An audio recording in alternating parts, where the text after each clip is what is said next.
चलिए अब हम अपनी नेक्स्ट एक्सरसाइज की तरफ मूव कर रहे हैं। हमारी नेक्स्ट एक्सरसाइज है एक्सरसाइज 2.3। ठीक है, इसमें भी हमें सिर्फ इक्वेशंस दी गई है, लीनियर इक्वेशंस दी गई है एंड इन्हें हमें सॉल्व करके दिखाना है। ठीक है, सिंपल सॉल्व करेंगे। तो सबसे पहले फर्स्ट वाला ही करते हैं। सबसे पहले फर्स्ट वाला आपको दिख रहा होगा कि क्या है, 3x equal to 2x plus 18 solve करना है। दैट्स मीन कि आपको वेरिएबल की वैल्यू फाइंड आउट करनी है ना। तो देखते हैं हम सबसे पहले, ये तो बहुत ईजी है, 3x plus 2 is equal to 2x plus 18, इस तरह से ये है। ठीक है, कुछ नहीं किया मैंने अभी, सिर्फ क्वेश्चन को, जो क्वेश्चन लिखा हुआ है उसको अभी मैंने यहाँ पे लिख दिया। ठीक है, अब यहाँ पे क्या करेंगे, हमें वेरिएबल्स की वैल्यू निकालनी है ना। जो भी यहाँ पे वेरिएबल है, तो यहाँ पे वेरिएबल क्या है, x है, तो हम x वाले को एक साइड कर लेते हैं। ठीक है, तो इस 2x को मैं यहाँ शिफ्ट कर देती हूँ, इज इक्वल टू किस तरफ शिफ्ट कर देती हूँ, तो यहाँ पे प्लस पे था तो यहाँ पे आके क्या हो जाएगा, माइनस में, है ना। ये 2x इज इक्वल टू किस तरफ था, तो मैंने इसको यहाँ पे शिफ्ट करा तो ये प्लस में था, तो यहाँ पे आके क्या हो जाएगा, साइन चेंज हो जाएगा, तो मतलब माइनस में हो गया, और ये 18 यहीं पे रह गया। इसको सॉल्व करो, 3x माइनस 2x, मतलब कि इसको सॉल्व करेंगे तो 3 माइनस 2 विल बी 1, मतलब कि 1 मतलब कि x ही आ जाएगा, है ना। 1x का कोई वो तो है नहीं, सेम ही बात है, तो हम x लिख सकते हैं। तो इसी से हमारे पास x की वैल्यू आ गई। x की वैल्यू क्या आ गई आपके पास, 18। बस यही निकालना था आपको, है ना, सबसे इजी, बहुत इजी है। सिर्फ ऐसी वेरिएबल्स की हमें वैल्यू फाइंड आउट करनी है। तो यहाँ पर हमारे पास x की वैल्यू 18 आ गई। ठीक है, अब कुछ बच्चों के मन में डाउट हो सकता है कि हम क्यों ना इस तरह से करते। पहले तो मैं ये दोबारा से लिख के दिखा दूँ, 3x is equal to 2x plus 18। अब कुछ बच्चे सोचेंगे मैंने इस वाले केस में क्या किया, मैंने 2x को यहाँ शिफ्ट किया, मैंने वेरिएबल्स वाले नंबर को एक तरफ शिफ्ट कर लिया, तो क्यों ना हम 3x को यहाँ शिफ्ट कर ले। कुछ बच्चे सोचेंगे ये चीज़, है ना, सोचेंगे कि हम 3x को भी तो यहाँ शिफ्ट कर सकते हैं, कर सकते हैं, बिल्कुल कर सकते हैं। तो हम कर लेते हैं, ऐसा कर लेते हैं हम कि हम इस 3x को यहाँ शिफ्ट कर लेते हैं। क्या किया हमने कि ये जो 3x था पॉजिटिव में था, उसको यहाँ शिफ्ट कर दिया, है ना, तो मतलब कि ये माइनस में हो जाएगा। ऑपोजिट साइड चला गया तो क्या हो जाएगा, प्लस में था तो यहाँ पे आके माइनस में हो गया, साइन चेंज हो गया। अब यहाँ पे देखो, यहाँ पे तो कुछ नहीं बचा, ये 3x तो वहाँ चला गया, अब यहाँ पे कुछ नहीं बचा, खाली रह गया। तो खाली रह गया तो क्या करोगे आप, सिंपली 0 लगा दोगे। कुछ नहीं है भाई, कुछ नहीं है तो 0, ना 0 किसी के साथ माइनस होता है, ना 0 किसी के साथ ऐड होता है, तो हम यहाँ पे क्या लगा देंगे, सिर्फ सिंपली 0। ठीक है, इस तरह से हमने लिख दिया। इसको आगे सॉल्व करोगे तो यहाँ पे जो x वाले हैं, जो x वाले उनको सॉल्व करोगे साथ में। ठीक है, ऐसे मत कर देना 2 और 18, 2x और 18 कुछ भी ऐसे नहीं करते ना। 2x और 3x वाला है, उसी को साथ में सॉल्व करना है हमें। तो इनको सॉल्व करेंगे तो देखो, ये प्लस में है, ये माइनस में है, तो माइनस प्लस माइनस करेंगे, 3 में से 2 जाएगा तो कितना बचेगा, 1 बचेगा। तो बेसिकली हमारे पास क्या बच गया, सिर्फ x, सिंपल, मतलब कि 1x ही बच गया ना, 1x तो x ही हो गया। इसके बाद क्या है, यहाँ पे ग्रेटर नंबर हमारे पास 3 है, तो हमारे पास क्या साइन लग जाएगा, माइनस का। ठीक है, तो इसी तरह से हमने कहा कि और क्या बच गया हमारे पास, 18 बच गया। ठीक है, इस तरह से हमारे पास 18 बच गया। तो अब आप क्या कर सकते हो, आप दो चीज़ कर सकते हो, यहाँ पे 0 था, यहाँ पे 0 लगा देते हैं। आप दो चीज़ कर सकते हो, या तो x को यहाँ शिफ्ट कर दो, x को माइनस में x, तो आप यहाँ पे शिफ्ट कर दो, तो आपके पास क्या आ जाएगा, सिर्फ x आ जाएगा 18 के इक्वल। या फिर आप क्या कर सकते हो, माइनस x को यही रहने दो और इस प्लस 18 को यहाँ शिफ्ट कर देते हैं, और ये प्लस 18 क्या हो जाएगा, माइनस 18 में चेंज, साइन चेंज हो गया ना, सिंपली प्लस में था माइनस में हो गया। अब यहाँ पर बच्चों को कन्फ्यूजन हो सकती है, डाउट हो सकता है कि यहाँ पे माइनस x है, यहाँ पे माइनस 18 है, आप कैसे सॉल्व करेंगे इसे, कैसे सॉल्व करेंगे इसे। देखो यहाँ पर माइनस है, यहाँ पे भी माइनस है ना, तो दोनों माइनस कैंसिल आउट हो जाते हैं। दोनों ही माइनस अगर इज इक्वल टू के LHS एंड RHS में सेम साइन है, पॉजिटिव होगा तो कोई दिक्कत नहीं है, पॉजिटिव तो ऑब्वियसली वो पॉजिटिव ही रहेगा। माइनस माइनस भी होंगे, सेम साइन होंगे, तो वो हमेशा कैंसिल आउट होकर आपको एक पॉजिटिव नंबर ही देंगे। ठीक है, तो यहाँ पे क्या हो जाएगा, ये दोनों ही कैंसिल आउट हो जाएंगे। इसका एक और चीज़ आप समझ सकते हो कि ये माइनस जो था ये x के साथ मल्टीप्लिकेशन में था, है ना, मल्टीप्लाई में ना, तो ये माइनस यहाँ पे जब डिवाइड हो जाएगा, ये आपने अपने प्रीवियस क्लास 7th क्लास में करा है बहुत अच्छे से। जब आप इस माइनस को यहाँ पे नीचे ले जाएंगे तो ये माइनस माइनस हमने पढ़ा है डिवीजन में कि माइनस और माइनस क्या हो जाता है, कैंसिल आउट हो जाते हैं। ठीक है, तो इस तरह से हमारे पास x की वैल्यू क्या आ जाएगी, 18 के इक्वल। क्लियर है, तो आप इस तरह से भी कर सकते हो अगर आप चाहो तो, और ऑब्वियसली इस तरीके से भी कर सकते हो क्योंकि ये ज़्यादा ईजीएस्ट तरीका है करने के लिए। ठीक है, तो इतना क्लियर हो गया हमारे पास ये फर्स्ट क्वेश्चन के दो तरीके मैंने आपको बता दिए कि आप कैसे कर सकते हैं। अब बाकी क्वेश्चंस जो है आपको दिख ही रहे होंगे कि सिमिलर है सारे, तो इसलिए मैं आपको इन सभी सिमिलर क्वेश्चन में से सिर्फ एक क्वेश्चन करवाऊंगी और बाकी सब आप खुद से प्रैक्टिस करेंगे। ठीक है, तो हम 5th वाला ले रहे हैं, हम 5th वाला कर लेते हैं साथ में। सो 5th वाला है हमारे पास 2x - 1 2x - 1 is equal to 14 - x। इस तरह से हमारे पास, ठीक है। तो ऑब्वियसली हमें क्या देखना है, सबसे पहले कि जो वेरिएबल वाले होंगे उन वेरिएबल्स वाले नंबर्स को एक तरफ कर लेना है, या तो LHS में कर लो या तो RHS में कर लो, जैसे जहाँ आपको करना है शिफ्ट वहाँ कर लो। तो यहाँ पर मैं LHS में रख लेती हूँ इसको, तो यहाँ पे 2x, ये -x जो था वो क्या था, ये -x, यहाँ पे आगे क्या हो जाएगा, प्लस में हो जाएगा, साइन चेंज हो जाएगा, तो -x का क्या बन गया, +x। और सेम इसी तरह से मैं इस -1 को यहाँ शिफ्ट कर देती हूँ, तो मेरे पास क्या बन जाएगा, +1। क्लियर है। मैंने इस -x को यहाँ शिफ्ट कर दिया तो मेरे पास वो +x बन गया, एंड सिमिलरली मैंने -1 को वहाँ शिफ्ट कर दिया तो मेरे पास क्या बन गया, +1। क्लियर। आगे हम इसे सॉल्व करेंगे, तो ये 2x + x क्या बन जाएगा आपके पास, 3x = 14 + 1 = 5। आगे सॉल्व करेंगे, यहाँ पे 3 इसके साथ मल्टीप्लाई में है, तो यहाँ पर आगे क्या हो जाएगा, = के पार जाके क्या बन जाएगा, वो डिवाइड में हो जाएगा, है ना, 15 / 3। इसको आगे सॉल्व करेंगे तो ये आ जाएगा आपके पास 3 × 5 = 15, तो x की वैल्यू आपके पास आ गई 5। इस तरह से आपके पास x की वैल्यू आ गई 5। बस यही तो करना है आपको, ये तो बहुत ईजी है ना। इसी तरह से आप ये वाला भी कर सकते हैं, सेम है आपके पास। यहाँ पे वेरिएबल वाले नंबर्स जो है वो LHS और RHS में है, तो आपको एक तरफ शिफ्ट करना है, या तो LHS में कर दो या तो RHS में कर दो। तो यहाँ पे मैं देख रही हूँ कि 3t है, तो आप 3t से माइनस, इसको प्लस में है तो यहाँ पे आगे माइनस करवा देना, एंड इस -3 को वहाँ शिफ्ट कर देना, ठीक है। सिंपली इस तरह से सॉल्व करना है और आपके पास t की वैल्यू निकल कर आ जाएगी। क्लियर। ऐसे ही थर्ड भी कर लोगे आप, फोर्थ भी कर लोगे, फिफ्थ मैंने खुद से ही करवा दिया। अब आगे हमारे पास ये बचते हैं, ये वाले कुछ क्वेश्चंस हैं जो थोड़े से हो सकते हैं कि आपको डिफिकल्ट लगे, बट इतने डिफिकल्ट नहीं है, बहुत ईजी है। चलिए साथ में करते हैं आगे वाले क्वेश्चंस। तो 6th है हमारे पास 8x + 4 = 3 ब्रैकेट में x - 1 + 7। तो मैंने आपको समझाया भी है कि ये जो ब्रैकेट वाले नंबर्स होते हैं, ये जो ब्रैकेट वाले होंगे ना, सबसे पहले उन्हें हमें ओपन करना है। जितने भी ब्रैकेट होंगे सबसे पहले हमें उसे ओपन करना है, उसके बाद बाकी चीज़ें सॉल्व करेंगे। फाइन, इसको सॉल्व करते हैं। तो हमारे पास है ये 8x + 4, इसको सॉल्व करोगे, देखो ये ब्रैकेट में ना, ये मल्टीप्लिकेशन में, मतलब कि 3 × में x - 1। तो कैसे करते हैं हम, 3 को इससे मल्टीप्लाई करेंगे और फिर 3 को इससे मल्टीप्लाई करेंगे। तो यहाँ पे करेंगे 3x से मल्टीप्लाई 3x माइनस 3 × 1 = 3। क्लियर। हमने क्या किया, पहले 3 को इस x से मल्टीप्लाई किया, देन 3 को इस 1 से मल्टीप्लाई किया। ब्रैकेट को ओपन करने के लिए इस तरह से हमें मल्टीप्लिकेशन करनी है। फाइन, आगे +7 था, 7 लगा दिया, ठीक है। अब ब्रैकेट ओपन हो गया, अब सब नॉर्मल नंबर्स आ गए। अब वेरिएबल्स को एक तरफ शिफ्ट कर लेंगे और बाकी सारे नंबर्स को एक तरफ। तो यहाँ पे 8x है, 8x को ही रहने देते हैं, -3x कर देते हैं। ये पॉजिटिव वाला था, तो यहाँ पे आगे क्या हो जाएगा, = किस तरफ आके नेगेटिव में। इसी तरह से ये आपके पास -3 + 7 और ये +4 था यहाँ पर, है ना, ये +4 तो था, +4 इसको शिफ्ट कर देते हैं, सभी नंबर्स को एक तरफ शिफ्ट कर देते हैं। तो यहाँ पे आगे क्या हो जाएगा, -4। क्लियर। चलिए आगे सॉल्व करेंगे। 8 में से 3 गया तो हमारे पास क्या बच जाएगा, 5x = इसको सॉल्व करेंगे, माइनस प्लस माइनस, 7 में से 3 जाएगा, कितना बचेगा, 4। साइन किसका बड़ा था, प्लस का, तो प्लस आ गया, मतलब कि 7 ग्रेटर नंबर था, इसका साइन क्या था, प्लस, तो मतलब कि प्लस आ गया। आगे क्या है, -4, तो -4 को तो ऐसे ही लिखना है। आगे सॉल्व करोगे, 4 - 4 = 0, आ गया 0, x 0/5 आ जाएगा। 5 मल्टीप्लिकेशन में था, ये क्या हो जाएगा, डिवीजन में चला जाएगा, ठीक है। और x की वैल्यू क्या आ जाएगी इसी के साथ, 0। किसी भी नंबर को आप ऊपर 0 हो अगर न्यूमरेटर में और नीचे 5 हो, या कोई भी नंबर हो, तो आपके पास क्या आएगा, आंसर हमेशा 0 ही आएगा। और इसी तरह से हमारे पास x की वैल्यू निकल कर आ गई, बस यही निकालना था हमें। क्लियर। इसी के साथ हमारे वाला क्वेश्चन भी हो गया। अब नेक्स्ट क्वेश्चन पे मूव करते हैं आगे। नेक्स्ट हमारे पास क्वेश्चन नंबर 7 है हमारे पास, x = 4/5 ब्रैकेट में x + 10। तो दैट्स मीन कि हमें इस ब्रैकेट को पहले ओपन करना पड़ेगा, तो ओपन कर लेते हैं।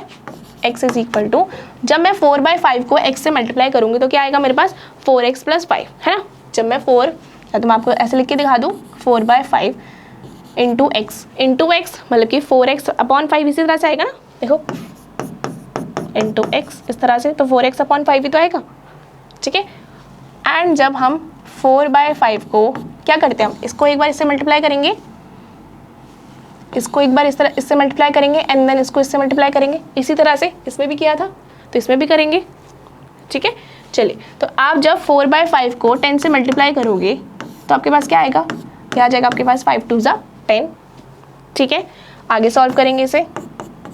4x upon 5 is equal to 4 2 ज़ा प्लस 8। क्लियर? आगे में दिख रहा है कि ये 4x माइनस 5 है ना, ये भी हमारे पास एक वेरिएबल वाला नंबर है, तो हमें इसको यहाँ पे शिफ्ट करना पड़ेगा। तो हम कर देते हैं, ये पॉजिटिव में है तो यहाँ पर आके क्या हो जाएगा, नेगेटिव बन जाएगा, इज इक्वल टू 8। आगे सॉल्व करेंगे, इसके नीचे कुछ नहीं है तो हमें 1 लेना पड़ेगा। अब क्या करेंगे, इसको क्रॉस मल्टीप्लाई करवा देंगे। नीचे कुछ नहीं है ना, तो 5 1 सा 5 है ना, नीचे कुछ नहीं तो 5 1 सा 5। अब क्या करना है, क्रॉस मल्टीप्लाई, मतलब कि 5 से x को करेंगे मल्टीप्लाई तो मतलब कि 5x आ जाएगा, एंड 1 से 4x को मल्टीप्लाई करेंगे तो 4x आ जाएगा, इस तरह से। क्लियर? आगे सॉल्व करेंगे तो यहाँ पे क्या आ जाएगा, देखो 5 में से 4 जाएगा, 5x माइनस 4x है, मतलब कि 5 में से 4 गया तो कितना बचा, सिर्फ एक x। 5 में से 4 गया 1 बचा, तो x बच गया 1 अपॉन में 5 इज इक्वल टू 8। और इसी तरह से ये 5 क्या हो जाएगा, ऊपर जाके मल्टीप्लीकेशन में चेंज हो जाएगा। 5 डिवाइड में है तो यहाँ पे आके इस इक्वल टू किस तरफ जाके मल्टीप्लाई हो जाएगा, तो ये आ जाएगा आपके पास 8 × 5 और x की वैल्यू आ जाएगी 5 8 ज़ा 40। तो यहाँ से आपके पास क्या आ गया, x की वैल्यू आ गई। क्लियर है? इसी तरह से हमें ऐसे क्वेश्चंस को सॉल्व करना है, कुछ डिफिकल्ट नहीं है, सिर्फ आपको पहले ब्रैकेट को ओपन करना है, उसके बाद जो बाकी हमने पीछे करे थे सेम उसी स्टेप्स को फॉलो करके हमें इसे सॉल्व करना है। ठीक है, आगे चलते हैं।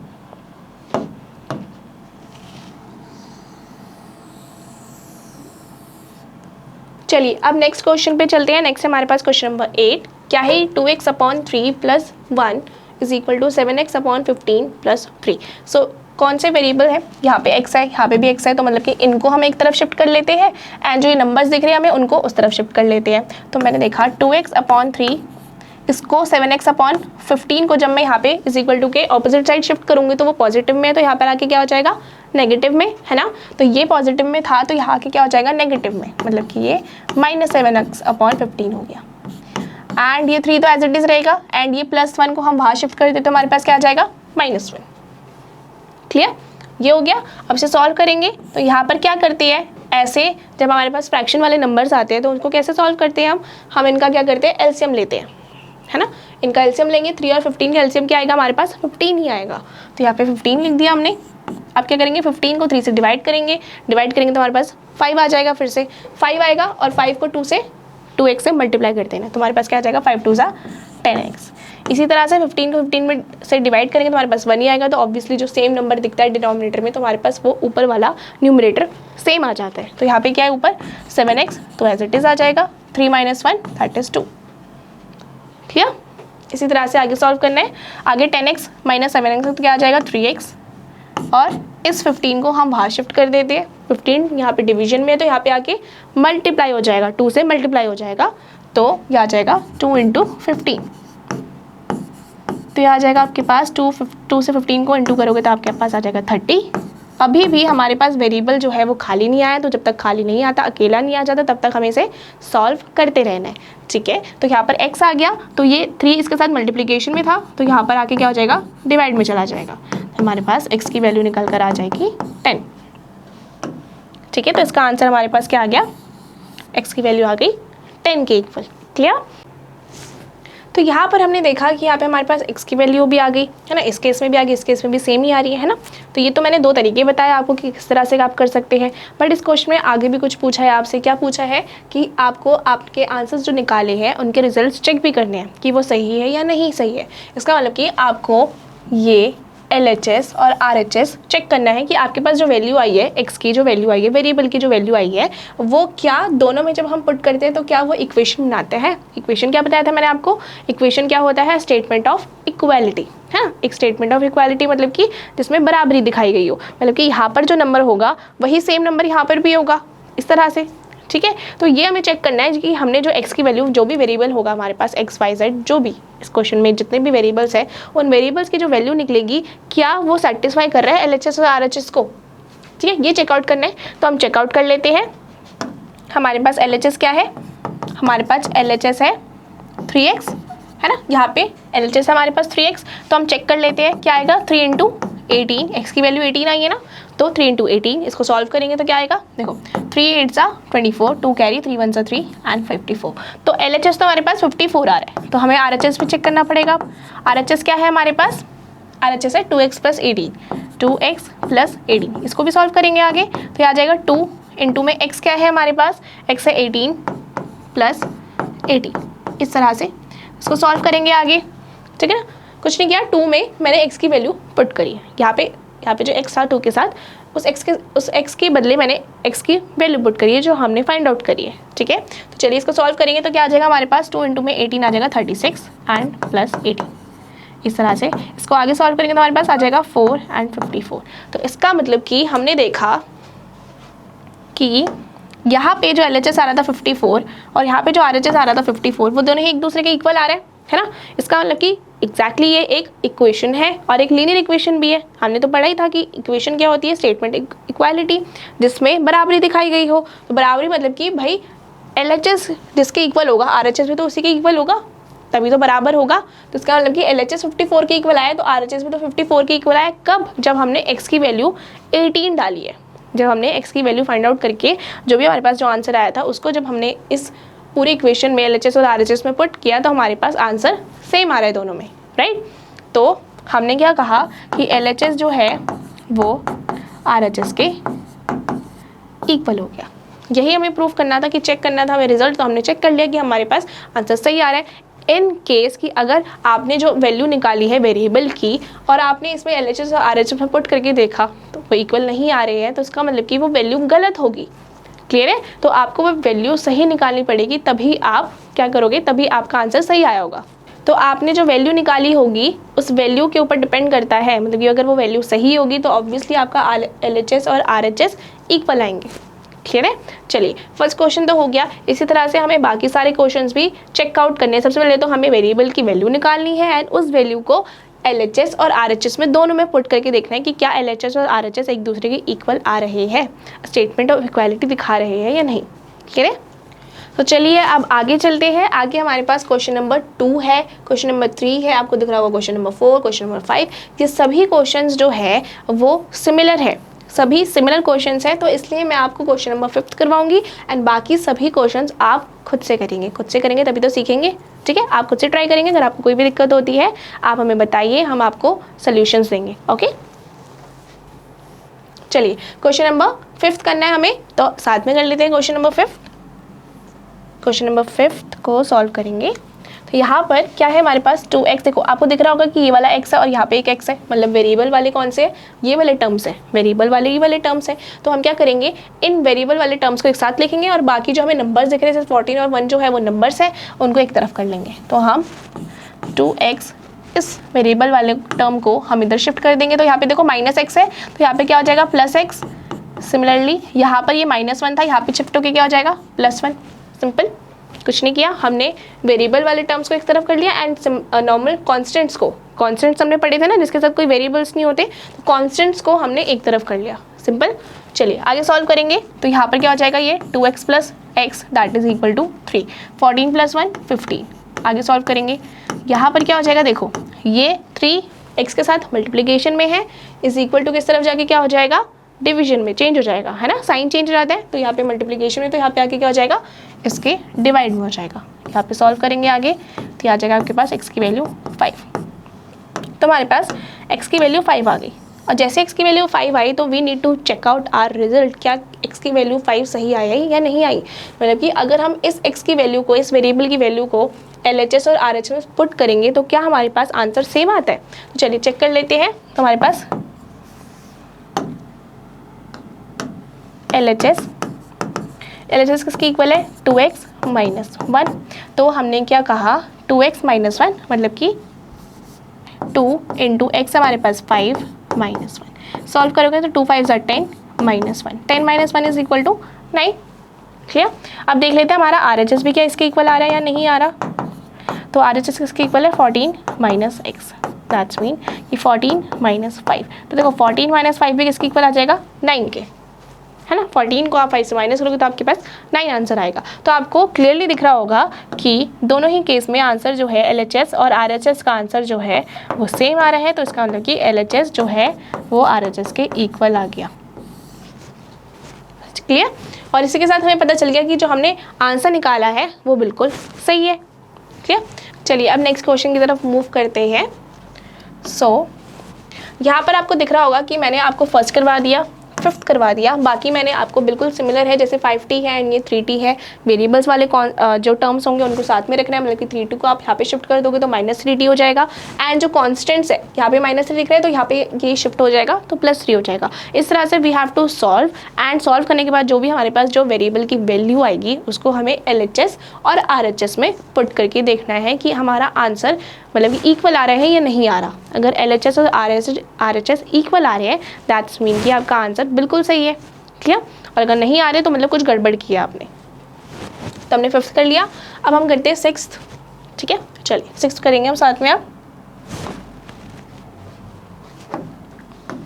सिक्स करते हैं। सिक्स हमारे पास 8x + 4 3x - 3 ब्रैकेट में x - 1 + 7। सबसे पहले हमारे पास जो ब्रैकेट वाले होते हैं, ये जो ब्रैकेट वाले हैं इनको हमें सॉल्व करना है। सबसे पहले हमारा काम क्या होना चाहिए, जो भी ब्रैकेट दिख रहा है पहले हमें उस ब्रैकेट को ओपन करना है और देन आगे की स्टेप्स को हम फॉलो करते हुए सॉल्व करेंगे। ठीक है, तो सबसे पहले तो हमें क्या करना है, इसको सॉल्व करना है। और इसको सॉल्व करने के लिए क्या करते हैं, पहले तो ये 8x + 4 को एज इट इज लिख लेते हैं। और इसको सॉल्व करने के लिए क्या करेंगे, पहले इसको इससे मल्टीप्लाई करेंगे एंड देन इसको इससे, इस तरह से। पहले 3 को इस x से मल्टीप्लाई करेंगे एंड देन 3 को इस 1 से मल्टीप्लाई करेंगे। क्लियर। तो 3 से x को इंटू करेंगे तो 3x आ जाएगा, -3 से 1 को इंटू करेंगे तो क्या आ जाएगा हमारे पास 3 आ जाएगा। ठीक है, एंड +7 को एज इट इज लिख दिया +7। अब हमारे पास ये ब्रैकेट क्या हो गया, ओपन हो गया। तो अब हम फिर से सिंपली सॉल्व करेंगे जैसे हम पहले करते थे।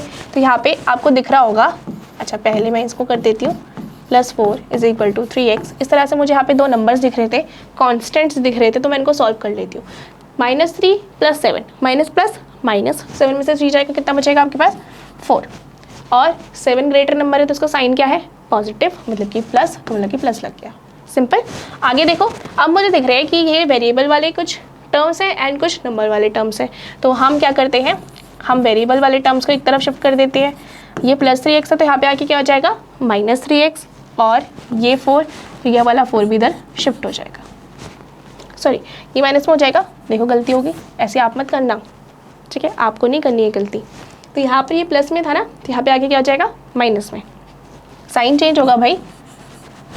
क्लियर, ये हो गया। तो आपके पास ये 8 में से 3 जाएगा तो आपके पास बच जाएगा 5x, और ये 4 - 4 = 0। तो x की वैल्यू क्या आ जाएगी आपके पास 0.5, मल्टीप्लाई में था तो यहाँ पे आके क्या हो गया डिवाइड, और x की वैल्यू सिंपली क्या आ गई 0। आप 0 को किसी भी नंबर से डिवाइड करो, आपके पास आंसर क्या आ जाएगा 0। ठीक है, तो आपके पास क्या आ गया आंसर 0। अब x की वैल्यू 0 आ गई तो आपको क्या करना है, वही सेम स्टेप्स फॉलो करने हैं आपको। LHS और RHS की वैल्यू निकालनी है, देखना है कि क्या ये दोनों सेम आ रहे हैं या नहीं आ रहे। तो हम LHS निकालते हैं। LHS हमारे पास 8x + 4, तो 8x क्या है 0 आया है, +4, तो हमारे पास ये तो 0 ही आ जाएगा, ये +4 आ जाएगा, और हमारे पास आंसर आ गया LHS का 4। ऐसे ही RHS का निकालते हैं।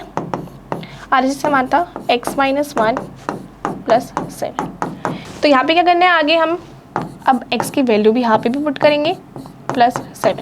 कुछ नहीं कर रहे हम, हमें जहाँ जहाँ x दिख रहा है बस x की वैल्यू पुट कर रहे हैं। जो हमने x की वैल्यू निकाली है उस वैल्यू को हम जहाँ जहाँ x दिखेगा वहाँ पर पुट कर देना। जैसे यहाँ पे x था तो मैंने यहाँ पे x की जगह 0 पुट कर दिया, यहाँ पे x था, x की जगह 0 पुट कर दिया। इसी तरह से आगे सॉल्व करेंगे तो 0 - 1 तो -1 ही रह जाएगा, +7, यहाँ पे क्या हो जाएगा 3 × -1 दैट इज इक्वल टू -3।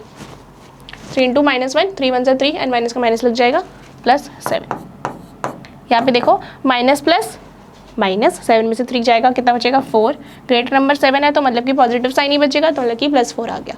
तो आपको दिख ही रहा होगा कि दोनों ही केस में सेम नंबर्स आ रहे हैं। क्या आ रहा है 4, दोनों ही केस में सेम नंबर आ रहे हैं, मतलब कि LHS जो है वो RHS के इक्वल आ रहा है। क्लियर।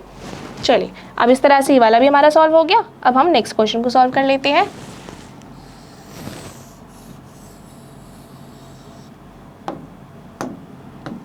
नेक्स्ट हमारे पास x = 4/5 ब्रैकेट में x प्लस 10। तो हमें यहाँ पे ब्रैकेट दिख रहा है, जहाँ भी ब्रैकेट दिखेगा क्या बताया मैंने, सबसे पहला स्टेप है आपका ब्रैकेट को ओपन करना, तो ब्रैकेट को ओपन करेंगे साथ में।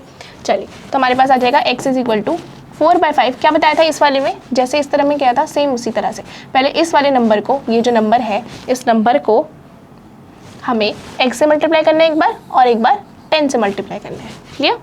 कि देखो यहाँ पे कुछ नहीं होता ना, ये जो कुछ नहीं दिख रहा है यहाँ पे कोई साइन नहीं है और ब्रैकेट है, तो उसका मतलब कि 4/5 जो है वो दोनों से मल्टीप्लिकेशन में, दोनों से ही मल्टीप्लाई हो रहा है। क्लियर? चलिए तो हम करेंगे 4/5। देखो 4/5 को जब मैं इंटू करूँगी x से तो मेरे पास क्या आएगा, यही तो आएगा ना 4x/5, क्योंकि 4 को x से मल्टीप्लाई कर देंगे तो 4x/5 भी तो आएगा, इस तरह से आ जाएगा। तो हम लिख सकते हैं 4x/5 प्लस 4/5 किससे मल्टीप्लाई होगा आगे, 10 से होगा।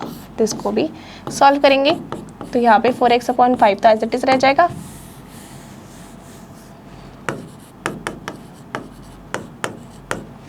ये क्या हो जाएगा, 5 से ही कट जाएगा, 5 2 ज़ा 10। ठीक है, आगे 4 2 ज़ा वो क्या हो जाएगा 8, तो हम लिख देंगे 4 2 ज़ा 8। आगे सॉल्व होगा, आगे सॉल्व होने से पहले ही हमें दिख रहा है कि यहाँ पर ये क्या है, ये एक वेरिएबल वाला टर्म है एंड यहाँ पे भी एक वेरिएबल है, तो हम इसको शिफ्ट कर देते हैं। तो ये आ जाएगा x minus 4x/5 is equal to 8। इस तरह से आ गया। किस तरह से आया, देखो यहाँ पे x, यहाँ पे क्या था, यहाँ पे x था और यहाँ पे क्या था, यह भी तो एक वेरिएबल वाला टर्म था ना, तो हम वेरिएबल वाले टर्म को शिफ्ट कर देते हैं वेरिएबल वाले टर्म्स के साथ ही, ताकि हम उसे सॉल्व कर सके। तो यहाँ पर ये पॉजिटिव में था, यहाँ पे आके क्या हो गया, नेगेटिव में हो गया। आगे सॉल्व करेंगे तो यहाँ पे नीचे 1 आ जाएगा एंड दोनों का एलसीएम 5 ही आ जाएगा, है ना, 5 और 1 का एलसीएम 5 आ जाएगा। एंड जब 5 दिख रहे हैं तो हम क्या करते हैं, क्रॉस मल्टीप्लिकेशन, मतलब कि ये वाला बड़ा वाला नंबर आ गया ना 5, उसका मतलब कि यहाँ पे हमें क्या करना है, सिंपली क्रॉस मल्टीप्लाई। तो क्रॉस मल्टीप्लाई करेंगे तो यहाँ पे 5 से करेंगे x के साथ मल्टीप्लाई तो 5x आ जाएगा, 1 से 4x को करेंगे तो 4x ही आएगा, ये 8 के इक्वल आ गया। अब क्या करेंगे, देखो 5x माइनस 4x किसके इक्वल हो गया, x के इक्वल। क्यों, 5 माइनस 4 1 ही आएगा ना, 5 माइनस 4 इज 1, तो हमारे पास आंसर आ जाएगा x/5 इज इक्वल टू 8। और इस तरह से देखो 5 क्या हो जाएगा, 5 यहाँ पर डिवीजन पे है तो वहाँ पे जाके क्या हो जाएगा, मल्टीप्लाई। तो हमारे पास x की वैल्यू क्या आ गई, 40। यहाँ पे x की वैल्यू आ गई और जैसे x की वैल्यू आई तो we need to put this value of x in this equation. ठीक है, एंड देन फाइंड आउट कि क्या हमने ये आंसर सही निकाला है या नहीं। तो सबसे पहले हमारे पास x की वैल्यू 40 आई है, तो यहाँ पे देख लेते हैं LHS क्या है। LHS है हमारे पास x, तो x तो 40 के इक्वल है, तो x तो 40 आ गया। नेक्स्ट हमारे पास क्या है, RHS। राइट हैंड साइड क्या है हमारे पास, 4/5 इंटू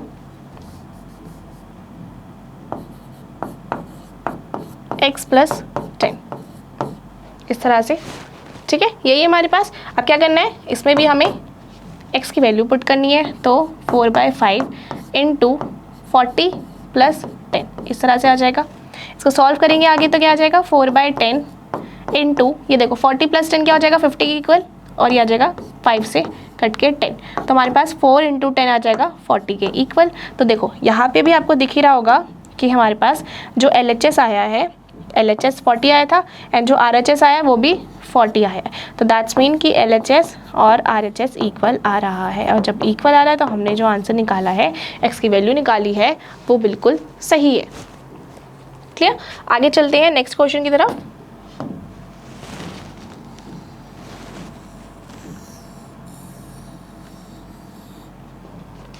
नेक्स्ट है हमारे पास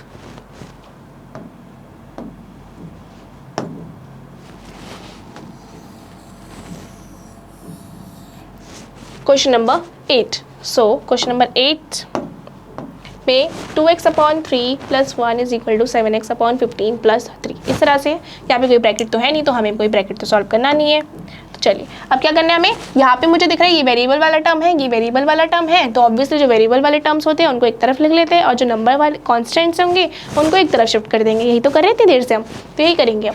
तो हम क्या करेंगे, 2x माइनस 3 माइनस 7x/15 कर देंगे। क्यों आया माइनस, क्योंकि यहाँ पे प्लस में था तो यहाँ पे आगे क्या हो जाएगा, माइनस। और इसी तरह से इस +1 को मैं बाहर शिफ्ट कर दूँगी, मतलब कि आ जाएगा आपके पास 3 - 1। क्लियर है? तो यहाँ पे प्लस में था ना, वहाँ पे जाके माइनस में हो गया। आगे सॉल्व करेंगे, 3 और 15 का एलसीएम क्या लेंगे हम, 15 ही। 15 को 3 से डिवाइड करेंगे क्या आ जाएगा 5 आ जाएगा, एंड 5 से जब 2 को मल्टीप्लाई करेंगे तो आ जाएगा 10x। सेम 15 को 15 से डिवाइड करेंगे तो 1 आ जाएगा, एंड 1 से 7x को इंटू करेंगे तो 7x आ जाएगा। इस तरह से ये आ गया हमारे पास, एंड 3 - 1 = 2। क्लियर?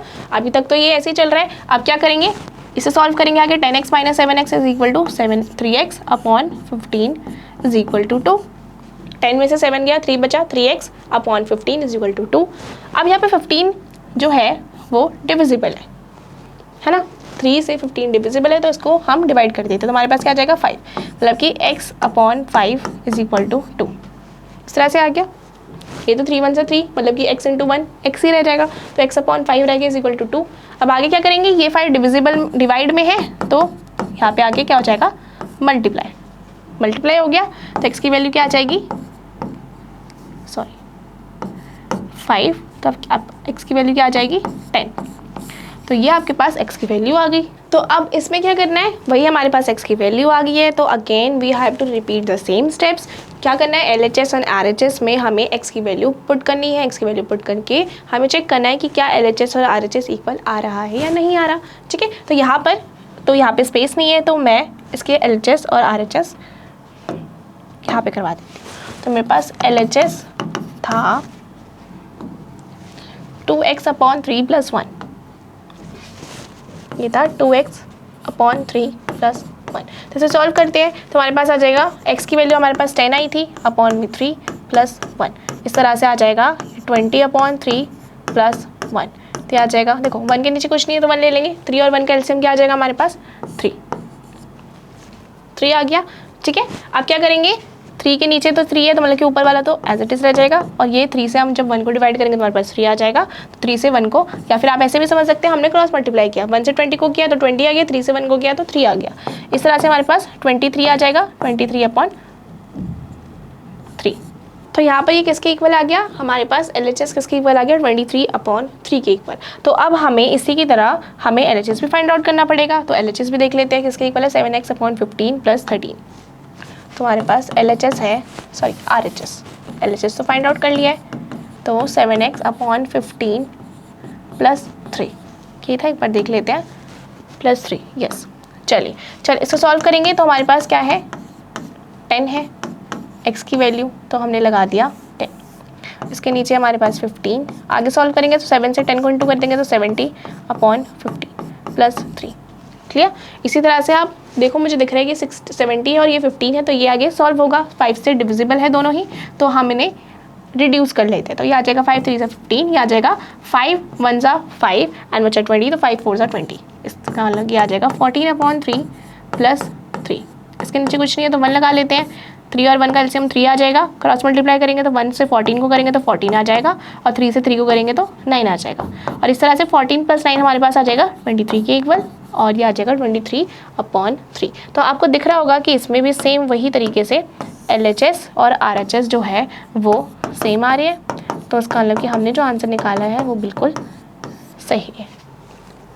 क्लियर है? तो इसी तरह से हमारा ये वाला क्वेश्चन भी कंप्लीट हो गया। हमने ये बाकी सारे जितने भी थे 6, 7, 8 ये भी कंप्लीट कर लिए हैं।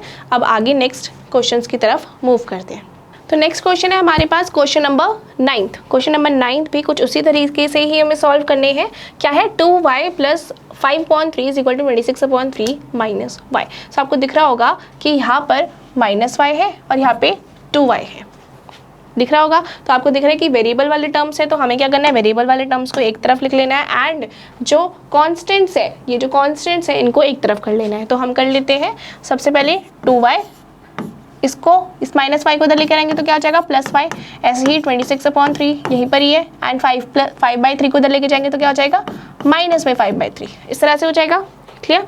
आगे सॉल्व करेंगे तो 2y + y 3y के इक्वल आ जाएगा। देखो यहाँ पे y के साथ कुछ नहीं है, तो मतलब कि 1 है ना, हम कुछ नहीं होता तो यहाँ पे इसके साथ कुछ नहीं है, कोई कोफिशिएंट नहीं है, तो हम क्या कंसिडर करते हैं इसको 1, तो हमारे पास क्या आ जाएगा 1 + 2 = 3, तो इसलिए हमने 3y लिखा है। ठीक है, आगे सॉल्व करेंगे तो 3 और 3 का एलसीएम तो 3 ही आएगा, और ऊपर वाले नंबर एज इट इज़ लिखना है हमें। 26 - 5 तो आ जाएगा 3y = 26 - 5 = 21/3। ये दिख रहा है कि डिविजिबल है, तो इनको हम डिवाइड कर देते हैं, और 3y किसके इक्वल आ जाएगा 7 के। 3/7 के इक्वल आ गया। तो अभी भी आपको दिख रहा होगा कि y जो है, जो वेरिएबल है वो अकेला नहीं है, तो हमें इस 3 को यहाँ पे शिफ्ट करना पड़ेगा। यहाँ पे मल्टीप्लिकेशन में था तो यहाँ पर आके क्या हो जाएगा, डिवाइड में। तो हमारे पास y की वैल्यू आ गई। और जैसे ही हमारे पास वेरिएबल की वैल्यू आएगी तो हमें चेक करना है LHS और RHS में रख कर। तो LHS क्या है हमारे पास, 2y प्लस 5/3। इसको सॉल्व करेंगे आगे, तो आगे सॉल्व करने पे y क्या है हमारे पास, 7/3 प्लस 5/3। आगे 2 7 से देखो डिविजिबल नहीं है ना कुछ, अगर ये दोनों डिवाइड होता तो हम इन्हें डिवाइड कर सकते थे, पर ये दोनों ही कट नहीं रहे हैं, तो मतलब कि 2 7 हमें क्या करना है, डायरेक्ट मल्टीप्लाई। तो 2 7 14/3 प्लस 5/3 इस तरह से आ जाएगा।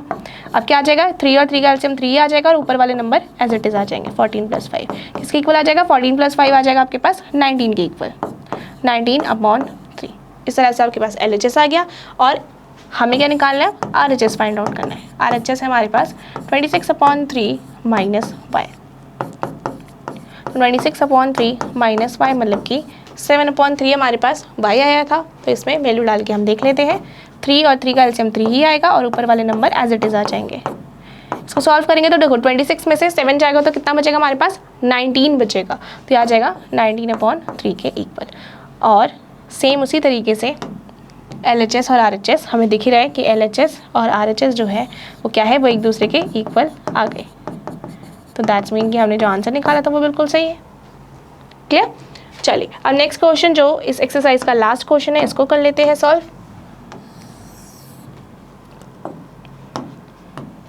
तो हमारे पास है 3m = 5m - 8/5।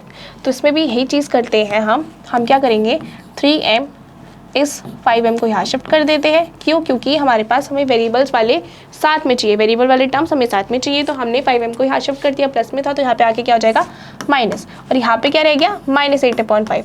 अच्छा, इसको प्लस मत बना देना ध्यान से, ठीक है। यहाँ पे जो -8/5 है ये इसी के साथ रहेगा -8/5। क्लियर। चलिए इसको सॉल्व करेंगे तो क्या आ जाएगा, देखो प्लस माइनस, यहाँ पे प्लस में है ये +3m है और ये -3m है, प्लस माइनस माइनस, 5 में से 3 जाएगा 2 बचेगा। बट ग्रेटर नंबर कौन सा है, 5 है, ग्रेटर नंबर 5 है, तो हमारे पास क्या बचा आंसर, -2, क्योंकि माइनस है साइन उसका तो माइनस लग गया, -2m बच गया = -8/5। अब यहाँ पर ये जो माइनस और माइनस है ना, ये दोनों ही तरफ है, तो हमें दोनों ही तरफ क्या होंगे, कैंसिल आउट कर देंगे। इस तरह से हमने जो फर्स्ट वाला करवाया था, मैंने आपको याद होगा, तो इसी तरह से था, माइनस और माइनस क्या हो जाएंगे, कैंसिल आउट हो जाएंगे। तो आपके पास क्या बच जाएगा, 2m = 8/5। अभी भी आपको इसमें दिख रहा होगा कि जो वेरिएबल है वो अलग नहीं है, अकेले नहीं है, तो उसका मतलब कि हमें और सॉल्व करना है। और सॉल्व करने पे हम इस 2 को क्या कर देंगे, मल्टीप्लिकेशन में है तो यहाँ पर डिवाइड में भेज देंगे। क्लियर। चलिए इसके यहाँ पे मल्टीप्लाई हो गया, क्यों हुआ, देखो ये डिवाइड में आएगा ना, इसके साथ ये नीचे आ जाएगा, तो मतलब कि इसके साथ मल्टीप्लाई तो होगा। ये आया तो 8 के डिवाइड में = में जाके नीचे तो आ गया, ऊपर तो जाके नहीं मल्टीप्लाई हुआ, नीचे आया तो 5 था नीचे, तो 5 के साथ मल्टीप्लाई करेगा। ठीक है, इस तरह से आ गया, तो हम इसे काट देते हैं, 2 4 से 8 आ जाएगा, तो आपके पास आ जाएगा m 4/5 के इक्वल। हमारे पास इस वेरिएबल की वैल्यू आ गई, क्या आई, 4/5। नाउ वही सेम चीज़ रिपीट करनी है, LHS और RHS में पुट करके देख लेते हैं वैल्यूज़ को। LHS है हमारे पास 3m, सॉल्व करेंगे इसे, सो 3m = 3 × 4/5 किसके इक्वल आ जाएगा, ये आ जाएगा आपके पास 3 4 12/5 के। ठीक है, हमारे पास ये LHS आ गया। इसी तरह से RHS निकालना है हमें। RHS हमारे पास 5m - 8/5। इसको भी सॉल्व करेंगे तो हमारे पास है 5 × 4/5 - 8/5। ठीक है, कुछ नहीं किया मैंने, ये m की वैल्यू डाल दी 4/5। आगे सॉल्व करेंगे तो मुझे दिख रहा है ये 5 और 5 कैंसिल आउट हो जाएगा। हमारे पास क्या बच गया, 4 - 8/5। इस तरह से ही बचा है। आगे सॉल्व करेंगे इसे तो ये 1 आ जाएगा, और इसको सॉल्व करके यहाँ पे लिख देती हूँ मैं। देखो 5 और 1 का एलसीएम क्या आ जाएगा, 5 और 1 का एलसीएम 5 आ जाएगा, और क्रॉस मल्टीप्लाई करेंगे तो 1 5 से 4 होगा, 5 4 20 माइनस 1 से 8 को मल्टीप्लाई करेंगे तो आ जाएगा 8। हमारे पास 20 - 8 क्या आ जाएगा, 12/5 के इक्वल। तो आपको दिख ही रहा होगा कि इसमें भी हमारे पास जो LHS है, यहाँ पे LHS आया, ये हमारा RHS आया, तो LHS जो है वो RHS के इक्वल है। और जब इक्वल आ रहा है तो हमने ये वेरीफाई कर दिया कि हमने जो आंसर निकाला है वो बिल्कुल सही है। ठीक है, चलिए इसी के साथ हमारी ये एक्सरसाइज 2.3 यहाँ पर कंप्लीट होती है। बहुत ही इंटरेस्टिंग थी क्योंकि यहाँ पर हमें एक्स की वैल्यू, वेरिएबल्स की वैल्यू तो फाइंड आउट करनी ही थी, बाकी साथ में हमें चेकआउट भी करना था कि क्या हमने जो आंसर निकाला वो सही है या नहीं, है ना। हमें क्या करना था, हमें एक्स की वैल्यू, जो भी वेरिएबल की वैल्यू हमें फाइंड आउट करी उसको LHS और RHS में पुट करके देखना था एंड देखना था कि LHS is equal to RHS आता है या नहीं। ठीक है, इसके साथ ही कंप्लीट होता है एंड हम मूव करते हैं हमारे नेक्स्ट एक्सरसाइज की तरफ। हमारा नेक्स्ट एक्सरसाइज है एक्सरसाइज 2.4। चलिए इसमें भी सारे हमारी क्या है, वर्ड प्रॉब्लम्स हैं, बट बहुत ईजी है। ठीक है, घबराना बिल्कुल नहीं है। सबसे पहले क्वेश्चन है हमारे पास कि Amina thinks of a number and subtracts 5/2 from it. तो अमीना जो है वो एक नंबर सोचती है, ठीक है, कोई भी एक नंबर सोचती है और उसमें से क्या सब्ट्रैक्ट करती है, कौन सा नंबर, 5/2 सब्ट्रैक्ट कर देती है। ठीक है, she multiplies the results bye 8। तो जो भी उसके पास आंसर आता है, जिस नंबर को उसने जिस नंबर को उसने 5/2 से माइनस किया था, सब्ट्रैक्ट किया था, उस नंबर को वो जो भी रिजल्ट आता है, जो भी निकलता है माइनस करके, उसको वो 8 से मल्टीप्लाई कर देती है। सिंपल है समझना। ठीक है, तो जो भी नंबर आता है उसको 8 से मल्टीप्लाई कर देती है। The result now obtain is 3 times the same number. तो अब जो रिजल्ट आया ना, जब उसने 8 से मल्टीप्लाई कर दिया उसी नंबर को, तब वो जो रिजल्ट आया वो किसके इक्वल आया, 3 टाइम्स द सेम नंबर। जो नंबर उसने सोचा था उसके 3 टाइम्स, मतलब कि 3 गुना। 3 टाइम्स मतलब कि 3 से हमें मल्टीप्लाई करना है। तो हमने लेट कर लिया कि भाई उसने जो नंबर सोचा है वो x है, हमें तो पता ही नहीं कौन सा नंबर सोचा है, तो हमने लेट कर लिया let the number be x। तो हमने लेट कर लिया कि नंबर जो होगा वो x होगा। क्या बोला है, अकॉर्डिंग टू क्वेश्चन हमें बताया गया कि उसने क्या किया, उसने x में से 5/2 को माइनस कर दिया, है ना। उसने 5/2 उस नंबर से फ्रॉम इट, मतलब कि x में से 5/2 माइनस कर दिया, जो नंबर सोचा था उसमें से 5/2 माइनस कर दिया एंड इसका जो रिजल्ट आया है उसको 8 से मल्टीप्लाई कर दिया। ठीक है, मैं ऐसे लिख लेती हूँ, मल्टीप्लाई कर दिया 8 से। तो उसके पास जो रिजल्ट आया वो किसके इक्वल आया, वो 3 टाइम्स ऑफ द नंबर जो भी उसने सोचा था, जो भी नंबर उसने सोचा था उसके 3 टाइम्स, मतलब कि 3 इंटू में x, जो नंबर उसने सोचा था 3 इंटू में x, 3 टाइम्स, 3 गुना।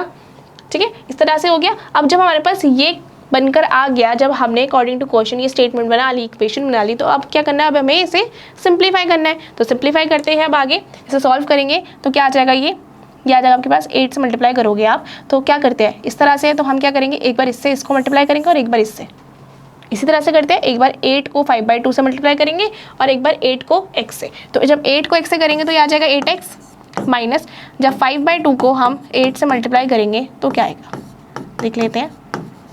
तो आ जाएगा 8x माइनस 2 से कट जाएगा 4, तो 5 4 ज़ा 20 इज इक्वल टू 3x। अब मुझे दिख रहा है कि जो वेरिएबल है वाले टर्म्स है वो इज इक्वल टू किस तरफ और इस तरफ है ना, अपोजिट साइड से। तो हम एक तरफ शिफ्ट कर लेते हैं। तो मैं इस 3x को यहाँ शिफ्ट कर देती हूँ, तो ये प्लस 3x क्या हो जाएगा, माइनस में हो जाएगा एंड ये -20 को, क्योंकि एक कांस्टेंट टर्म है तो मैं वो वहाँ पे शिफ्ट कर देती हूँ, माइनस है तो क्या हो जाएगा प्लस में, +20। ठीक है, आगे से सॉल्व करेंगे, 8 में से 3 जाएगा, कितना बचेगा 5x इज इक्वल टू 20 और x क्या हो जाएगा 20/5। मल्टीप्लाई में था तो यहाँ पे आगे क्या हो जाएगा डिवाइड, और मुझे दिख रहा था कि दोनों डिविजिबल है तो 5 4 ज़ा 20 था तो मैंने लिख दिया। तो हमारे पास x की जो वैल्यू आई वो किसकी इक्वल आ गई, x की वैल्यू 4 की इक्वल आ गई। तो इसका मतलब कि जो अमीना थी, अमीना ने जो नंबर सोचा था वो कौन सा नंबर था, वो 4 नंबर था, मतलब कि वो नंबर 4 था। तो हम लिख सकते हैं अमीना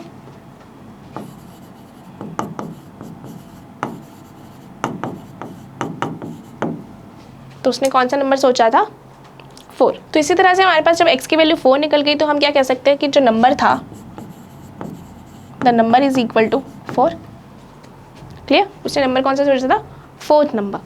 ठीक है, मतलब कि 4 से जब उसने 5 - 2 किया और जब उसको फिर 8 से मल्टीप्लाई किया तो उसके पास जो भी आंसर आया वो किसके इक्वल आया, वो उसी नंबर के ट्रिपल आया, 3 गुना आया, मतलब कि 3 4 ज़ा 12, मतलब 12 आया होगा उसके पास। ठीक है, इस तरह से हमें इनकी स्टेटमेंट्स बनानी है। स्टेटमेंट्स बनाने के बाद हमें इनको सॉल्व करके वेरिएबल की वैल्यू फाइंड आउट करनी है। But the most important thing in this question is कि आपके पास पहले आप वेरिएबल की वैल्यू तो निकाल लोगे, बट आपके पास जो पूछा गया है आपको वो लिखना पड़ेगा, बहुत ज़रूरी है। बच्चे क्या करते हैं, बच्चे सॉल्व करेंगे, एक्स की वैल्यू निकालेंगे, वेरिएबल की वैल्यू निकालेंगे एंड छोड़ देंगे। उसके बाद जो भी उनके पास क्वेश्चन में पूछा गया है कि नंबर क्या है, देखो पूछा गया है व्हाट इज़ द नंबर, वो आप लिखोगे ही नहीं तो आपके नंबर्स कट जाएंगे। ठीक है, तो आपको ध्यान से वेरिएबल की वैल्यू तो फाइंड आउट करनी ही है और उसके बाद ये लिख के भी दिखाना है कि नंबर कौन सा था, तो नंबर इज़ 4। ठीक है, यहाँ पे आप लिख सकते हैं, इसको और अच्छे से लिख दूँ मैं तो नंबर इज़ 4, इस तरह से। चलिए क्वेश्चन हो गया, नेक्स्ट क्वेश्चन की तरफ मूव करते हैं। नेक्स्ट क्वेश्चन है हमारे पास question number 2। So question number 2 है हमारे पास, a positive number is 5 times another number. तो बोला है कि एक पॉजिटिव नंबर है जो दूसरे नंबर के 5 टाइम्स है। ठीक है, तो हम मान लेते हैं, पहले क्वेश्चन पढ़ लेते हैं पहले। ठीक है, क्या बताया गया है कि पॉजिटिव नंबर है जो किसी दूसरे नंबर के 5 टाइम्स है। ठीक है, if 21 is added to both the numbers, अगर दोनों ही नंबर्स में हम 21 को ऐड कर देते हैं तो then one of the new numbers becomes, तो जो उनमें से एक नंबर होगा उसमें से वो एक जो नंबर होगा ना वो ट्वाइस हो जाएगा, मतलब कि उनमें से एक नंबर ट्वाइस हो जाएगा, डबल हो जाएगा दूसरे के। ठीक है, दूसरे के डबल हो जाएगा। And what are the numbers, तो 2 नंबर्स जो थे वो कौन से थे, नंबर्स पूछे गए वो 2 नंबर्स कौन से थे। तो हम लेट कर लेते हैं, लेट द नंबर, एक नंबर हम एक्स लेट कर लेते हैं एंड दूसरे नंबर को द अदर नंबर, दूसरे नंबर को हम क्या लेट कर लेंगे, क्या बोला गया हमें कि एक तो पॉजिटिव नंबर है जो 5 टाइम्स है किसी और नंबर के, है ना। तो एक नंबर को हमने x मान लिया तो दूसरा क्या होगा 5x, 5 टाइम्स है ना, किसी नंबर के 5 टाइम्स है मतलब कि 5x। क्लियर, इस तरह से ये x आ गया, ये 5x आ गया। तो अब क्या बोला है कि जब हम 21 ऐड करते हैं दोनों में ही, दोनों ही नंबर्स में हम 21 ऐड करते हैं तो हमें क्या करना है, अकॉर्डिंग टू क्वेश्चन, जो भी अकॉर्डिंग टू क्वेश्चन बताया गया। तो यहाँ पे क्या बोला गया है, अकॉर्डिंग टू क्वेश्चन हमें बताया गया है कि हमें 21 दोनों में ऐड करना है ना, ऐड करना है। तो हम ऐड कर देते हैं, इसमें भी x + 21 हो जाएगा और इसमें भी x + 21, 5x + 21। आगे क्या बताए, जब हम 21 ऐड कर देंगे तो then one of the new numbers become twice the other number. Twice the other number मतलब कि जो नया नंबर आएगा वो नए नंबर के, जो दूसरा वाला नंबर हमने लिया था उस अदर नंबर के ट्वाइस हो जाएगा। ठीक है, मतलब कि डबल हो जाएगा। तो डबल हो जाएगा तो इसे ध्यान से देखना कि हमें बताया गया है कि इस नंबर के डबल हो जाएगा, है ना। तो ऑलरेडी जब इस नंबर, क्योंकि अदर नंबर कौन सा था 5x वाला था ना, क्या बोले कि अदर नंबर के डबल हो जाएगा, ट्वाइस डबल हो जाएगा। ध्यान से सुनना, वही चीज़ है इक्वेशन वाली, बराबरी वाली, इक्वालिटी की बात करेंगे हम। जब ये नंबर बड़ा हो जाएगा, कितना हो जाएगा, ट्वाइस हो जाएगा ना, डबल हो जाएगा, तो हम इसमें ऐड क्यों करेंगे, हम क्या करेंगे, हम इसका ट्वाइस करेंगे। ये समझाया था मैंने, हमने एक्सरसाइज 2.2 में भी ये सब चीज़ें करी थी कि जब ऑलरेडी कोई चीज़ बड़ी हो जाएगी तो हम उसमें ऐड क्यों करें, वो तो ऑलरेडी बड़ी है ना, वो बड़ी हो जाएगी। तो जब ये ऑलरेडी डबल हो जाएगा तो हमें क्या करना, बैलेंस करने के लिए हमें इसको भी डबल करना पड़ेगा, तभी तो एक बैलेंस बनेगा ना। तो बैलेंस बन गया तो अब क्या करेंगे, अब इसको सॉल्व करेंगे। तो 2 से क्या करेंगे, वही सेम चीज़, पहले इसको मल्टीप्लाई करते हैं, 2 से x को मल्टीप्लाई करेंगे, फिर 2 से 21 को, तो 2 से x को मल्टीप्लाई करेंगे तो 2x एंड 2 से 21 को करेंगे तो 42, 2 1 = 2, 2 4 = 2, 2 = 4। इस तरह से ये सॉल्व हो गया। आगे 5x + 21, क्लियर। आगे सॉल्व करेंगे, आगे तो बहुत सिंपल है सॉल्व करना। तो यहाँ पे क्या है, 2x है, हमें दिख रहा है वेरिएबल्स वाले नंबर्स जो है वो ऑपोजिट साइड से, तो एक तरफ ले लेते हैं उनको, 5x को यहाँ शिफ्ट कर देंगे तो 5x माइनस में बन जाएगा, ये 5x प्लस में था तो माइनस में हो गया। एंड यहाँ पे 21 एंड इस 42 को यहाँ शिफ्ट कर देते हो, क्या हो जाएगा, -42, क्लियर। इस तरह से आ गया। इसको सॉल्व करेंगे तो प्लस माइनस, -5 में से 2 गया तो 3 बचा। साइन किसका बड़ा था, लेकिन ग्रेटर नंबर कौन सा हमारे पास 5 है, तो साइन माइनस का लग जाएगा, इज इक्वल टू 21, वही सेम प्लस माइनस, -42 में से 21 जाएगा तो 21 बचेगा एंड ग्रेटर नंबर 42 है मतलब कि माइनस लग जाएगा। तो यहाँ पर मैं क्या कर सकती हूँ, x को ये छोड़ देती हूँ और इस -3 को यहाँ शिफ्ट कर देते, क्यों, मल्टीप्लाई में है ना, यहाँ पे आके क्या हो जाएगा -3। ध्यान रखना ये -3 जाएगा, इसका साइन मत चेंज कर देना। मल्टीप्लाई में है अगर तो साइन के साथ ही ये नंबर पूरा डिवीजन में जाएगा, ठीक है। इस तरह से माइनस और माइनस कैंसिल आउट हो जाएंगे डिवाइड में, ठीक है। एंड ये 3 से जब काटेंगे तो 3 7 सा 21 आ जाएगा। तो ये आपके पास x की वैल्यू क्या आ गई, 7 के इक्वल। जब x की वैल्यू 7 के इक्वल आ गई तो हमें पता है कि हमारे जो हमने ये नंबर माना था x, तो उसका मतलब कि पॉजिटिव नंबर, जो हमने पॉजिटिव नंबर था ना, एक पॉजिटिव नंबर था, तो हमने एक पॉजिटिव नंबर को ऐसा भी समझ सकते हैं कि पॉजिटिव नंबर हमने लेट किया था, let the positive number be x। हमने पॉजिटिव नंबर निकाल लिया, कितना था, 7 के इक्वल। सो जो पॉजिटिव नंबर था वो 7 के इक्वल था and the other number will be equal to 5x, मतलब कि 5 × 7 इट इज़ इक्वल टू 5 7 = 35। इस तरह से हमारे पास दो नंबर्स निकल गए। सो हम कह सकते हैं कि 2 नंबर्स आर 7 and 35, ठीक है। हमें निकाला था ना व्हाट आर द नंबर्स, तो हमने ये दोनों ही नंबर्स निकाल लिए, ठीक है। तो इस तरह से हमारे पास ये दोनों ही नंबर्स निकल कर आ गए। तो हम क्या कह सकते हैं, हम कह सकते हैं 2 नंबर्स आर 7 and 35, क्योंकि हमें दो नंबर्स पूछे गए थे कि दोनों नंबर्स कौन से हैं, तो हमने वो दोनों निकाल दिए, तो 7 और 35 हमारे पास आंसर्स आ गए। चलिए ये वाला क्वेश्चन भी हमारा कंप्लीट हो गया। तो अब आगे नेक्स्ट क्वेश्चन की तरफ मूव करते हैं। नेक्स्ट हमारे पास क्वेश्चन नंबर 3 क्या है, sum of the digits of a 2 digit number. Okay, 2 digit number क्या होते हैं, कुछ भी, जैसे मैं ले लूँ 26, इस तरह से 2 डिजिट के नंबर्स है जिसमें एक टेंस होगा, आपको पता ही होगा, ये टेंस एंड वंस वाला आपने करा होगा, वंस या फिर यूनिट डिजिट भी कहते हैं, जैसे हम इसमें यू भी बोल दूँ, यूनिट डिजिट, ठीक है। तो यहाँ पे क्या बोला है, sum of the digits of a 2 digit number is 9।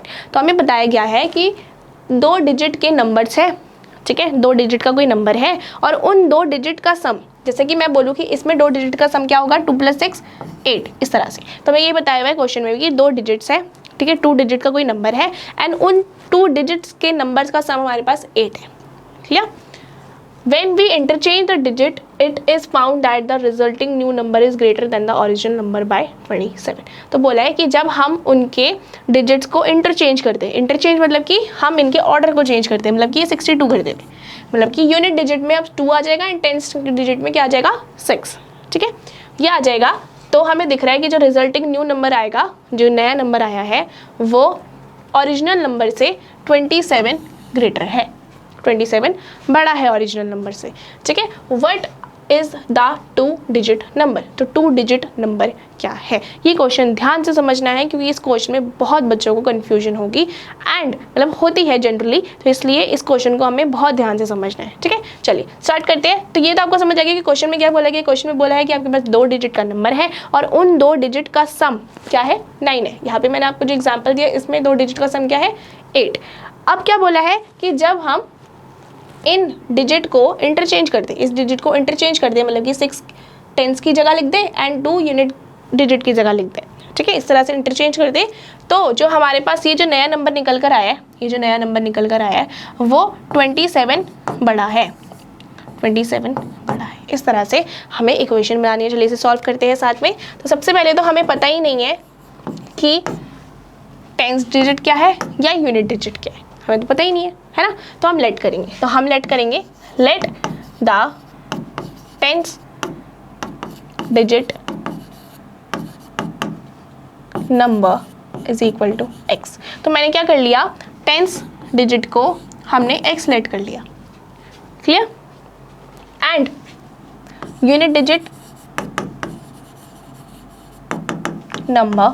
अच्छा अब देखो, जब हमें बताया गया है कि इन दोनों नंबर्स का सम क्या है, सम 9 बताया गया है ना, मतलब कि जैसे कि मैं बोलूँ 2 + 6 8 होता है। तो अगर मेरे पास सिर्फ 2 होता, मुझे ये निकालना होता, तो मैं क्या करूँगी, 8 - 2 ही तो करूँगी ना, तभी तो मेरे पास x की वैल्यू आएगी 6, इस तरह से आएगा ना, तो मुझे पास 6 आ जाएगा। क्या करा मैंने, ये जो हमारे पास टोटल नंबर होगा उसमें से मैं एक नंबर को माइनस कर दूँगी, मेरे पास दूसरा नंबर तो आ ही जाएगा ना ऑटोमेटिकली, क्योंकि टोटल ही 8 है। तो 8 में से अगर एक 2 है तो ऑब्वियसली दूसरा क्या होगा, 6 होगा, तभी तो 6 + 2 8 बनाएगा, ठीक है ना। इसी तरह से अगर मैं कहूँ कि 9 मतलब कि 9 टोटल है, तो उसका मतलब कि उसमें से एक नंबर तो टेंस डिजिट x है, तो दूसरा क्या होगा, दूसरा होगा ना 9 - x। टोटल में से x को माइनस कर देंगे, टेंस वाले डिजिट के नंबर को माइनस कर देंगे, तो हमारे पास यूनिट डिजिट आ जाएगी। तो इस तरह से हम कह सकते हैं कि दूसरा नंबर क्या होगा हमारे पास, 9 - x। क्लियर, इतना क्लियर हो गया। चलिए आगे क्या है कि ओके, पहले तो हमें इनके उसको ठीक से लिखना है, हमें ओरिजिनल नंबर बनाना है, हमें ओरिजिनल नंबर बनाना है। हमारे पास ओरिजिनल नंबर क्या आ जाएगा, अब ध्यान से देखना ये चीज़, ओरिजिनल नंबर यहाँ जब हम टेंस और यूनिट डिजिट को ओपन करके लिखते हैं, जब हम एक्सपैंड करके लिखते हैं तो कैसे लिखते हैं हम, अगर मैं कहूँ इसमें 6, यही था ना 6 था हमारे पास, तो अगर हम इसे एक्सपैंड करके लिखना चाहें 26 को तो क्या लिखेंगे 2 इंटू 10 प्लस 6, इस तरह से लिखेंगे कि नहीं लिखेंगे। एक्सपैंड करना सिखाया गया था आपको बचपन में, बहुत बचपन से सीख रहे हो आप लोग, तो इसको एक्सपैंड करके इसी तरह से लिखोगे, तो हमें वही सेम चीज़ यहाँ पे करनी है ना। तो हम क्या करते हैं, हम इस तरह से एक्सपैंड करते थे 10 इंटू में 2 प्लस 6 इस तरह से। तो इसमें भी सेम करना है क्योंकि 10th डिजिट है तो 10 से इंटू हो रहा है, यूनिट है तो ऑब्वियसली इसमें क्या होगा 6 इंटू मतलब 1 इंटू 6 होता है इस तरह से। पर हम ऐसे तो बोलेंगे ना 10 इंटू में 2 प्लस 6 1 6 ही हो गया है ना, तो 6 1 को लिखने की जरूरत नहीं है, 6 ही लिखते हैं इस तरह से। तो यहाँ पे भी हमें सेम करना है। ओरिजिनल नंबर क्या बन जाएगा हमारे पास 10 इंटू में, क्योंकि 10 का नंबर है तो 10 इंटू में x, क्योंकि ये वाला नंबर हमने x लिया है, 10 इंटू में 2 मतलब कि 10 इंटू में x, ये वाला नंबर हमने x लिया ना, x माना है ना, 10 को x माना है हमने इस तरह से। एंड हमारे पास आगे प्लस लगाएंगे एंड दूसरा क्या है हमारे पास 9 माइनस एक्स यूनिट डिजिट, तो 9 minus x as it is आ जाएगा है ना, क्योंकि देखो यहाँ पे 6 तो 6 एज इट इज आ गया, क्योंकि मैंने आपको बताया क्योंकि 1 की तो कोई वैल्यू नहीं होती, 1 से मल्टीप्लाई करेंगे तो सेम ही नंबर आएगा। अब यहाँ पे जब मैं इसे सॉल्व करूँगी तो मेरे पास आ जाएगा 10x प्लस 9 माइनस एक्स। इसको सॉल्व करोगे देखो ये वाला नंबर और ये वाला क्या दिख रहे हैं, ये वेरिएबल वाले टर्म्स है, तो इनको सॉल्व कर लेते हैं। 10x minus x is equal to 9x plus 9, इस तरह से हमारे पास ये ओरिजिनल नंबर आ गया। क्लियर, ये हमारे पास क्या आ गया, ये ओरिजिनल नंबर आया है। अब क्या बोला है, नेक्स्ट हमें बोला है कि इसको हमने इंटरचेंज कर दिया, तो जब हम इंटरचेंज कर देंगे बाय इंटरचेंजिंग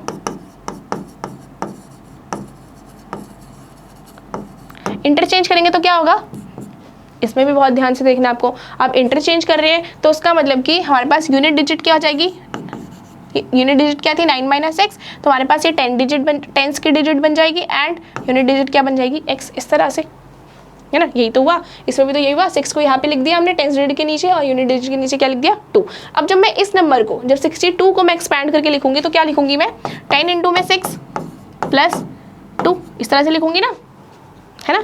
इसमें भी तो मैं ऐसे लिखूंगी 10 इंटू में 9 माइनस एक्स प्लस एक्स, क्योंकि हमने अब ऑर्डर्स चेंज कर दिए, इंटरचेंज कर दिया। तो अब क्या लिखेंगे हम 10 इंटू में 9 माइनस एक्स प्लस एक्स, इस तरह से इंटरचेंजिंग के बाद हमारे पास ये नंबर आ जाएगा।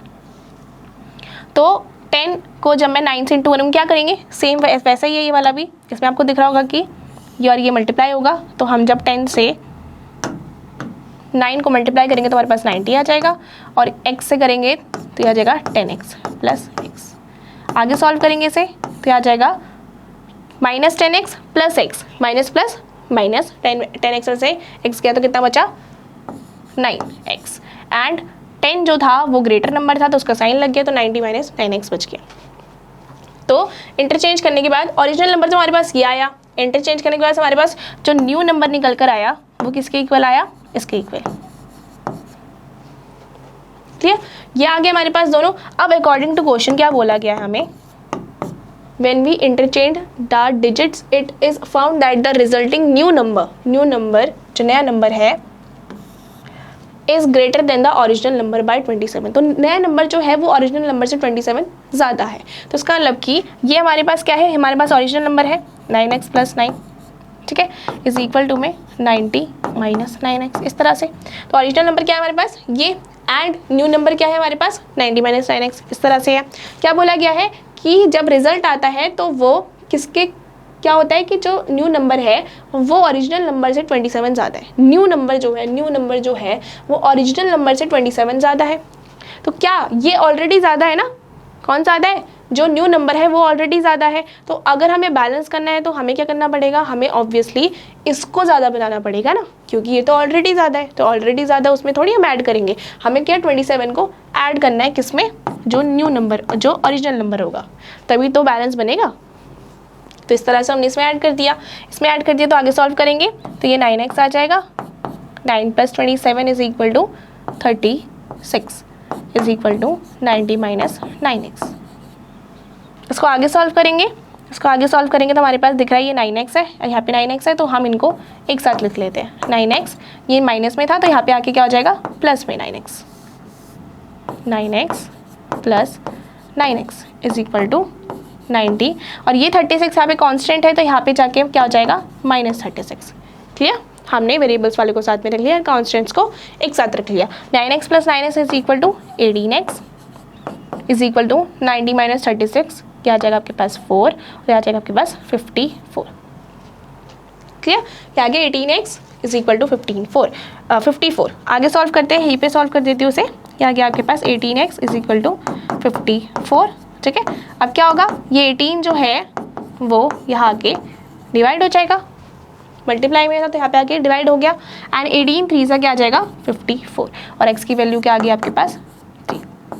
अभी देखो आपके पास ये वेरिएबल की वैल्यू आई है और आपने x किसको लेट किया था, आपने x लेट किया था 10th डिजिट को, तो मतलब कि हमारे पास 10th डिजिट जो आई है, जो हमारे पास 10th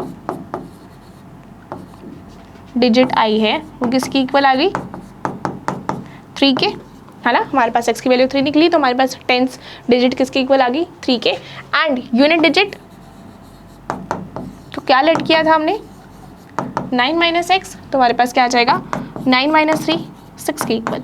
तो अब हमें क्या पूछा गया था, what is the 2 digit number, 2 digit number कौन सा था, तो ऑब्वियसली 2 डिजिट नंबर कौन सा हो जाएगा हमारे पास, 2 digit number will be equal to 36, क्योंकि 3 जो है हमारे पास क्या है, 3 हमारे पास 10th डिजिट था एंड जो हमारे पास 6 था वो यूनिट डिजिट था, तो हमारे पास जो नंबर आ गया वो किसके इक्वल आ गया, 36 के इक्वल। क्लियर है, इसी के साथ हमारे ये वाला क्वेश्चन जो है वो कंप्लीट हो गया। आई होप कि आपको बहुत अच्छे से क्लियर हो गया होगा ये। इसको मैं थोड़ा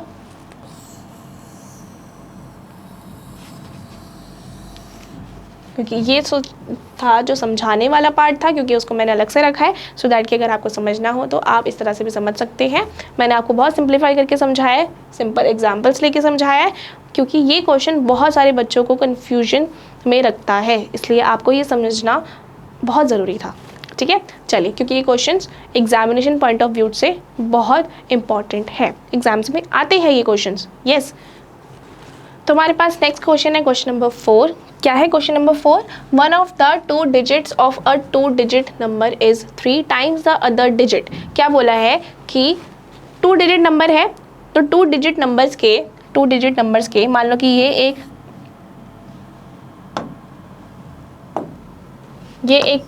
डिजिट है, इसको लेट कर लेते हैं इस तरह से। ये जैसे मैंने मान लिया दोबारा से यही वाला एग्जाम्पल ले लिया। ठीक है, ये 10th डिजिट है, ये यूनिट डिजिट है। ठीक है, वही एग्जाम्पल ले लेते हैं, सेम आपको इजी पड़ेगा समझने में। तो क्या बोला है कि एक जो डिजिट है, इन दोनों में से जो एक डिजिट है वो दूसरे के 3 टाइम्स है, मतलब दूसरे डिजिट के 3 टाइम्स है, 3 गुना है। तो आपके पास क्या बोला गया है और कि if you interchange the digits of this 2 digit number, कि अगर आप इन 2 डिजिट नंबर्स के डिजिट्स को इंटरचेंज कर देते हो तो and add the resulting number two the original number, और उसी नंबर को जो न्यू नंबर आएगा इंटरचेंज करके जो न्यू नंबर बना है उस नंबर को जब ओरिजिनल नंबर से ऐड करोगे तो आपके पास क्या आंसर आएगा 88। ठीक है, चलिए, तो हमारे पास सबसे पहले बोला हुआ है कि इसमें से एक तो x होगा और एक क्या है 3x। क्लियर है, तो इसका मतलब कि हमें क्या लेट करना है, हमें 10th डिजिट को x लेट कर लेना है, यूनिट डिजिट्स को हमें 3x लेट कर लेना है। सो हम लिखेंगे let the 10th digit number क्या होगा x, एक को हमने x मान लिया, तो दूसरा क्या बोला है कि दोनों जो 2 हमारे पास 2 डिजिट नंबर्स हैं उन दोनों में से एक जो है वो दूसरे का ट्रिपल है। तो हम यूनिट को क्या मान लेंगे, यूनिट डिजिट को हम 3x मान लेंगे क्योंकि ट्रिपल बोला है, तो ऑब्वियसली क्या होगा 3 गुना किसके 10th डिजिट के, तो 3x आ जाएगा। इस तरह से तो हमारे पास जो नंबर बनेगा अब ओरिजिनल नंबर बनेगा, वो कैसा बनेगा, ओरिजिनल नंबर बनेगा। तो हमने देखा ओरिजिनल नंबर कैसे बनाते थे हम यहाँ पे 10 डिजिट है तो 10 से इंटू कर देंगे, एंड यहाँ पे यूनिट डिजिट है तो 1 से इंटू करते हैं, तो 1 से इंटू करके तो कोई वैल्यू नहीं होती तो 6 से लिखते हैं ना, जो नंबर होता है वो वही लिख देते हैं यूनिट डिजिट वाला। तो इस तरह से हमारे पास जो ओरिजिनल नंबर बनेगा क्या बनेगा 10 इंटू में 10th डिजिट वाला x प्लस 3x, इस तरह से बनेगा। क्लियर, तो इसको जब सॉल्व करेंगे तो हमारे पास क्या आ जाएगा 10x प्लस 3x आ जाएगा 13x, इस तरह से आ गया 13x। ठीक है, अब बाय इंटरचेंजिंग। जब हम इसे इंटरचेंज करेंगे, इनके डिजिट्स को इंटरचेंज करेंगे, तो इंटरचेंज करेंगे मतलब कि वही सेम चीज़ 3x हमारा क्या बन जाएगा 10th डिजिट, एंड हमारा यूनिट डिजिट क्या बन जाएगा x, इस तरह से। तो अब क्या होगा, हम क्या करेंगे 10 को किससे मल्टीप्लाई करेंगे इस केस में, अब 10 को हम इस 3x से मल्टीप्लाई करेंगे एंड ये x एज इट इज़ रहेगा, इस तरह से यही रहेगा। तो हम क्या कहेंगे 10 से किसको मल्टीप्लाई करना है, अब इंटरचेंज हो गया ना, तो 3x इधर आ जाएगा, x इधर चला जाएगा, तो इंटरचेंज हो गया, तो ये 3x रह गया और यहाँ पे क्या रह गया x, इस तरह से। इसको सॉल्व करेंगे तो आ जाएगा 10 × 3 30x प्लस x किसके इक्वल आ जाएगा 31x के इक्वल आ गया। क्लियर, ये इस तरह से सॉल्व हो गया, आगे तो सॉल्व होगा नहीं, तो हमने यहाँ पे सॉल्व कर लिया। तो अब हमने देखा कि हमारे पास जो न्यू नंबर आया है इंटरचेंज करने के बाद वो क्या आया 31x, और ओरिजिनल नंबर क्या था 13x। क्या बोला था क्वेश्चन में कि जब हम original number and new number को ऐड करेंगे तो उसको ऐड करने पे क्या मिलेगा हमें 88। तो हमें यही करना है अकॉर्डिंग टू क्वेश्चन, हम original number and new number को ऐड करते थे। ओरिजिनल नंबर हमारे पास 13x है एंड न्यू नंबर है हमारे पास 31x, इनको ऐड करके हमारे पास आएगा 88। तो सॉल्व करेंगे इसे 13x एंड 31, मतलब कि 13 + 31 क्या आ जाएगा आपके पास 44x is equal to 88। x हमें अकेला चाहिए, वेरिएबल की वैल्यू निकालनी है हमें, तो हम इस 44 को यहाँ शिफ्ट कर देंगे, नीचे शिफ्ट कर देंगे, मतलब कि मल्टीप्लाई में था तो यहाँ पे आके क्या हो जाएगा डिवाइड में, एंड हमें दिख रहा है कि 44 × 2 इज इक्वल टू 88 है ना। 44 को जब मैं इसे पूरे से काट दूंगी तो मेरे पास 2 आ जाएगा, ठीक है। इस तरह से x की वैल्यू क्या आ गई 2, एंड जैसे आपके पास x की वैल्यू आ गई तो आप सिंपली क्या लिख सकते हैं, आपको पता चल गया कि आपका 10th डिजिट क्या था, 10th डिजिट आपने x सेलेक्ट किया था, तो इसका मतलब कि आपके पास x की वैल्यू क्या आ गई 2 के इक्वल, तो आपने लिख दिया 2। यूनिट डिजिट किसके इक्वल आ गई 3x था ना, तो मतलब कि 3 × 2 में 2 मतलब कि 6 के इक्वल आ गई, ठीक है। तो 10th डिजिट आ गया, यूनिट डिजिट आ गया, आगे क्या पूछा है what is the original number, तो ओरिजिनल नंबर पूछा गया कि ओरिजिनल नंबर क्या था। तो देखो ओरिजिनल नंबर क्या हो जाएगा आपके पास 26 के इक्वल आ जाएगा, यहाँ पे 26 के इक्वल आएगा ना, क्योंकि 10th डिजिट 2 है और यूनिट डिजिट क्या है 6, और यहाँ पे क्या है आपके पास क्या लिखा है 13 × x, तो इसको इसमें भी करके देख लो कि ओरिजिनल नंबर जो हमने 13 × x किया है कि क्या वो सही है या नहीं है। तो 13 × x क्या है हमारे पास 2, x की वैल्यू 2 है ना, तो देखो 13 × 2 करोगे तुम्हारे पास क्या आएगा 26 ही आएगा, तो यही नंबर आ गया सेम। इसी तरह से हमने ओरिजिनल नंबर निकाल लिया, बाकी तो हमसे कुछ नहीं पूछा गया। मे बी हमसे हो सकता है कि पूछे कि जो न्यू नंबर हो आप वो न्यू नंबर भी बताओ, तो अगर आपसे न्यू नंबर पूछा जाएगा, न्यू नंबर मतलब कि जब हमने इंटरचेंज कर दी थी उनकी डिजिट्स को, तब क्या हमारे पास न्यू नंबर आया होगा, नया नंबर क्या था, तो न्यू नंबर हम कहेंगे 62 होगा, इसका इंटरचेंज वैल्यू होगा ना 26 है, तो ओ हमने नोटिस ही नहीं किया, जो मैंने एग्जाम्पल लिया था वही सेम है, हमने बिल्कुल नोटिस नहीं किया, बिल्कुल सेम वही एग्जाम्पल आ गया। सो इट्स अ कोइंसिडेंस, ठीक है। तो यहाँ पे 26 जो आया है वो हमारे पास ओरिजिनल नंबर आया है, अगर हमसे न्यू नंबर पूछेंगे तो हम क्या कहेंगे 62। क्लियर है, इस तरह से वाला क्वेश्चन भी हमारा कंप्लीट होता है। अब नेक्स्ट क्वेश्चन की तरफ आगे मूव करते हैं। नेक्स्ट हमारे पास क्वेश्चन नंबर 5। क्वेश्चन नंबर 5 है Shobo's mother's present age is 6 times Shobo's present age. तो शोबो की जो मदर है, शोबो की प्रेजेंट एज से 6 टाइम है। शोबो की मदर की जो एज है वो शोबो से 6 टाइम्स है, जो भी शोबो की एज होगी उससे 6 गुनी है शोबो की मदर की एज, ठीक है। आगे की बोले Shobo's age 5 years from now will be 1/3 of his mother's present age, and Shobo की एज 5 साल बाद क्या हो जाएगी, उसकी मम्मी की प्रेजेंट एज से 1/3 हो जाएगी। ये बोला है कि 5 साल बाद शोबो की जो एज होगी वो उसकी मदर की एज है, मदर की प्रेजेंट एज से 1/3 हो जाएगी। क्या बोला है what are their present age, तो हमें प्रेजेंट एज फाइंड आउट करना है। तो सबसे पहले हमें लेट करना पड़ेगा, लेट शोबोज प्रेजेंट एज, शोबो की प्रेजेंट एज को हम लेट कर लेते x। क्या बोला है कि उस शोबो की जो मदर है उनकी एज 6 टाइम्स है शोबो की प्रेजेंट एज से, तो हम लिखेंगे शोबोज मदर्स प्रेजेंट एज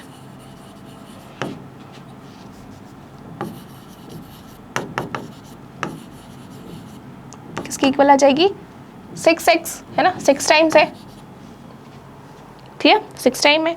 अब क्या आगे बोला गया है, Shobo's age after, Shobo's age 5 years from now, from now मतलब कि 4 साल पहले, 5 साल पहले, अभी से, जबकि 5 साल बाद की बात की जा रही है, तो हम कहेंगे 5 years letter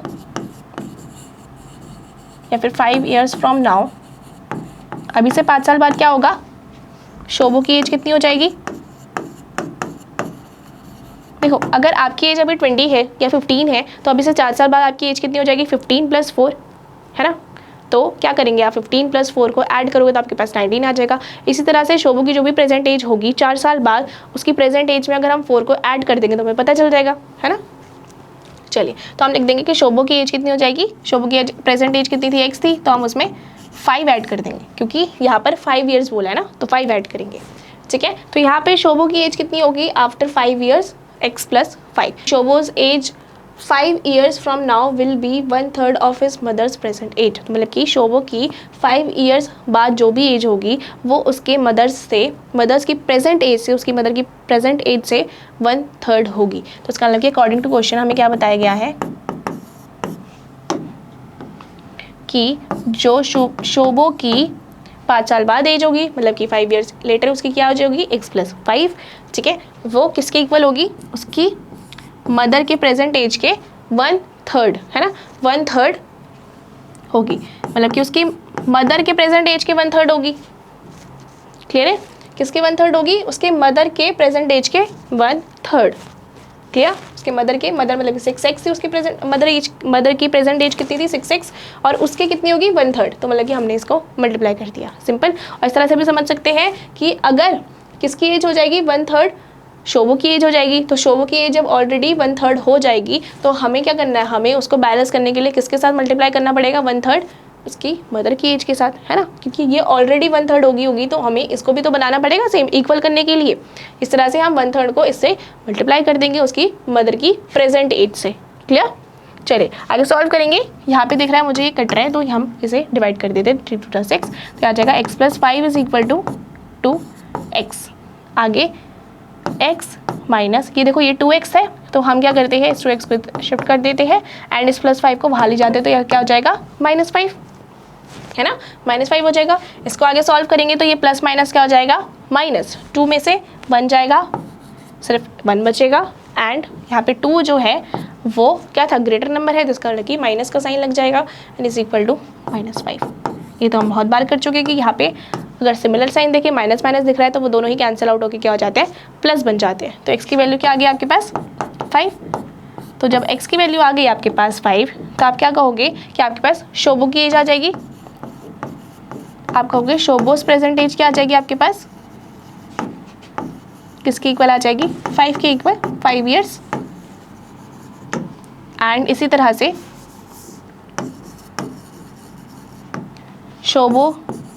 शोबोज mother's present as, उनकी एज क्या आ जाएगी, क्या लिया था हमने 6x, मतलब कि शोबो की प्रेजेंट एज से वो 6 टाइम्स थी, तो इसका मतलब कि 6 × 5 क्या आ जाएगा 30, तो कितने ईयर्स की होगी, 30 ईयर्स की। क्लियर, इस तरह से हमारे पास उन दोनों की एज भी निकल गई। हमें क्या निकालना था, what are their present age, तो प्रेजेंट एज निकाल दिया, शोबो की प्रेजेंट एज 5 years है एंड शोबो की मदर की प्रेजेंट एज कितनी है, 30 years।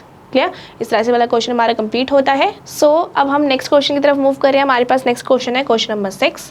क्या है ये देख लेते हैं। There is a narrow rectangular plot reserve for a school in Mahauli village. So एक रेक्टेंगुलर प्लॉट है, ठीक है, एक रेक्टेंगुलर प्लॉट है,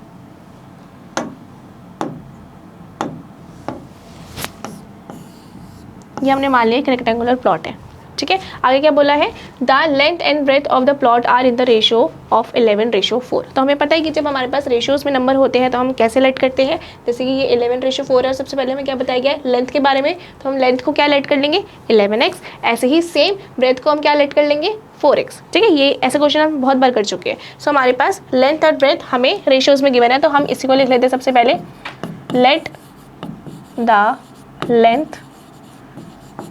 लेंथ किसकी इक्वल आ गया 11x एंड ब्रेथ किसकी इक्वल आ जाएगा 4x, ठीक है। इतना क्लियर हो गया। नेक्स्ट क्या बोला है, At the rate of ₹100 per meter, it will cost the village panchayat ₹75,000 to fence the plot. Okay, there is a word fence. ये क्या है? क्या बोला है क्वेश्चन में कि हर मीटर पर मीटर 100 रुपीज़ लगते हैं किसी एक विलेज में, मतलब कि ये जो रेक्टेंगुलर प्लॉट है ना, इस रेक्टेंगुलर प्लॉट को फेंसिंग करने के लिए, फेंसिंग क्या होती है? ये होती है फेंसिंग आपकी, आपने देखा होगा गार्डन्स में लगे होते हैं, ठीक है। बाउंड्रीज में जो हम लगाते हैं उसको हम फेंसिंग कहते हैं, जैसे तारों वाले भी होते हैं उसको भी हम फेंसिंग कहते हैं, ठीक है। तो बाउंड्रीज को जो हम बाउंड करते हैं जिन सब चीज़ों से, उनको हम फेंसिंग कहते हैं, ठीक है। तो बेसिकली हम फेंसिंग कहाँ कहाँ करते हैं? सिर्फ बाउंड्रीज में करते हैं, तो ये बाउंड्रीज में ही फेंसिंग होती है। इस तरह से सारी बाउंड्रीज में फेंसिंग होगी, ठीक है। तो ये जो रेक्टेंगुलर प्लॉट में फेंसिंग की जाएगी, क्या बताया गया है कि 100 पर मीटर की कॉस्ट से इसमें फेंसिंग हो रही है, ठीक है। पर मीटर 100 रुपीज़ लग रहा है, पर मीटर का 100 रुपीज़ लग रहा है फेंसिंग के लिए। एंड टोटल कॉस्ट कितना पड़ा है पंचायत को इस रेक्टेंगुलर प्लॉट को फेंसिंग करने के लिए? 75,000, ठीक है। ये बताया गया हमें कि टोटल कॉस्ट हमें बता दिया गया है कि इस पूरे रेक्टेंगुलर प्लॉट को फेंसिंग जब करवाई गई तो कितने पैसे लगे? 75,000। एंड हर एक मीटर, मतलब कि 1 मीटर स्क्वायर के लिए कितना पैसा लग रहा है? 100 रुपीज़ लग रहा है, ठीक है। इस तरह से बताया गया हमें, ठीक है। तो अब देखिए, अब क्या है हमारे पास, अगर मैं बता रही हूँ कि फेंसिंग जो है वो इस चारों तरफ की जाती है, इस पूरे रेक्टेंगुलर प्लॉट के सिर्फ ये साइड्स पे की जाएंगी, तो उसका मतलब कि हमें क्या निकालना पड़ेगा? पेरीमीटर, ठीक है ना। तो हम कह देते हैं पेरीमीटर, हम इसका पेरीमीटर फाइंड आउट कर लेते हैं। पेरीमीटर क्या है हमारे पास? हमें इसकी डायमेंशंस निकालने, तो मतलब वही length and breadth find out करने हैं। और हमें पेरीमीटर क्या है हमारे पास, आपको पता होगा, लेंथ 2 × L+B। किसका पेरीमीटर होता है? रेक्टेंगल का पेरीमीटर क्या होता है? 2 × L+B, फाइन। सो अब हमारे पास यहाँ पे L क्या है? 11x के इक्वल, एंड B क्या है? 4x के इक्वल। इसको सॉल्व करेंगे आगे, तो 2 × 11x + 4x will be equal to 15x, और ये आ जाएगा आपके पास 30x के इक्वल। क्लियर? तो आपके पास इस रेक्टेंगुलर प्लॉट का पेरीमीटर आ गया। अब आपके पास और क्या बताया है कि 1 मीटर स्क्वायर के लिए कितना पैसा लग रहा है? 100 मीटर, है ना। 1 मीटर यहाँ पे पेरीमीटर आया है, पर मीटर के लिए ना, 1 मीटर स्क्वायर नहीं, ये 1 मीटर के लिए बताया गया है सिर्फ, ठीक है। 1 मीटर के लिए, not 1 metre square, it's 1 metre only, कि 1 मीटर के लिए 100 रुपीज़ लग रहा है, ठीक है। तो अब 30x क्या है आपके पास? पेरीमीटर, मतलब कि ये मीटर ही तो आया, 30x मीटर, ठीक है। तो 30x के लिए कितना लगेगा? 30x मीटर के लिए कितना लगेगा? 30x × 100, है ना। जब 1 मीटर के लिए 100 रुपीज़ लग रहा है, तो 30x मीटर के लिए, इतना पेरीमीटर के लिए कितना लगेगा? ऑब्वियसली मल्टीप्लाई हो जाएगा ना, जितना भी पेरीमीटर होगा उससे हम 100 को मल्टीप्लाई कर देंगे, सिंपल। इसको सॉल्व करेंगे तो हमारे पास क्या आ जाएगा? 3000x, ठीक है। तो बेसिकली हम कह सकते हैं कि हमारे पास कितना होगा, इतना हम कह सकते हैं कि हमारे पास 30x मीटर के लिए इतना रुपीज़ लगेगा, ठीक है। और टोटल रुपीज़ हमें कितना बता रखा है? 75,000, टोटल रुपीज़ हमें 75,000 बता रखा है। तो हम अकॉर्डिंग टू क्वेश्चन क्या कर सकते हैं, इसकी इक्वेशन बना सकते हैं, मतलब कि अकॉर्डिंग टू क्वेश्चन किस तरह से लिखेंगे? हमारे पास क्या है? 3000x किसकी इक्वल आ जाएगा?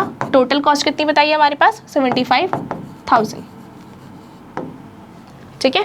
इससे हमारे पास x की वैल्यू निकल कर आ जाएगी। तो इसको सॉल्व करेंगे तो ये आ जाएगा, x को यही रख देते हैं, n इज 3000 को हम यहाँ पे मल्टीप्लिकेशन में, तो यहाँ पे क्या हो जाएगा? डिवीजन में हो जाएगा, क्योंकि x के इस तरफ आके ये डिवाइड हो जाएगा, ठीक है। तो अब इसे आगे सॉल्व करेंगे, दिख ही रहा होगा कि ये आगे डिविजिबल है, तो ये सारे 0 से 0 कैंसिल आउट हो गए, 3 से ही कैंसिल आउट हो जाएगा, 3 × 2 = 6 एंड 3 × 5 = 15। इस तरह से आपके पास x की वैल्यू क्या आ गई? 25। एंड जैसे ही आपके पास x की वैल्यू 25 आ गई, तो ऐसे आप क्या निकाल सकते हैं? लेंथ निकाल सकते हैं एंड ब्रेथ भी निकाल सकते हैं। तो आपको डायमेंशंस फाइंड आउट करने के लिए बोला था, तो आप कर देंगे। सो आपके पास लेंथ आ जाएगा, लेंथ को हमने क्या लेट किया था? 11x, मतलब कि 11 × 25, है ना। 11x मतलब कि 11 × 25। इस तरह से इसको सॉल्व करेंगे तो क्या आएगा? देखो 11 × 5, 11 × 5 = 55, 5 कैरी गया, 11 × 2 = 22 एंड 22 + 5 = 27। तो आ जाएगा आपके पास लेंथ 275 मीटर, मतलब कि इस रेक्टेंगुलर प्लॉट का लेंथ क्या आ गया हमारे पास 275 मीटर एंड ब्रेथ क्या आ जाएगी हमारे पास, किसके इक्वल थी, 4x के इक्वल, मतलब कि 4 × 25 and 4 × 25 is equal to 100 metre. ठीक है, एंड इसी रेक्टेंगुलर प्लॉट की अगर ब्रेथ की बात की जाए तो किसके इक्वल आ गई, 100 मीटर। सिंपली हमें क्वेश्चन में क्या पूछा था, what are the dimensions of the plot, rectangular plot के डायमेंशंस फाइंड आउट करने थे। डायमेंशंस मतलब कि length and breadth find out करनी थी, तो हमने फाइंड आउट कर ली है। So that's it.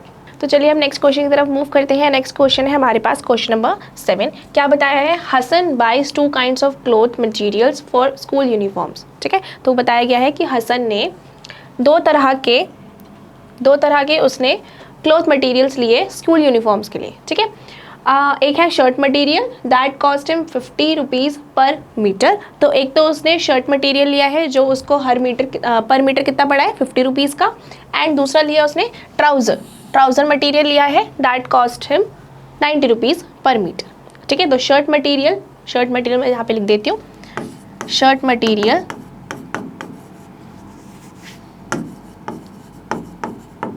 मटेरियल कितने का पड़ा उसको, 50 रुपीज़ का। ठीक है ना, शर्ट मटेरियल उसको 50 रुपीज़ का पड़ा। एंड ट्राउज़र मटेरियल लिया उसने एक, ट्राउज़र मटेरियल उसको कितने का पड़ा, 90 रुपीज़ पर मीटर।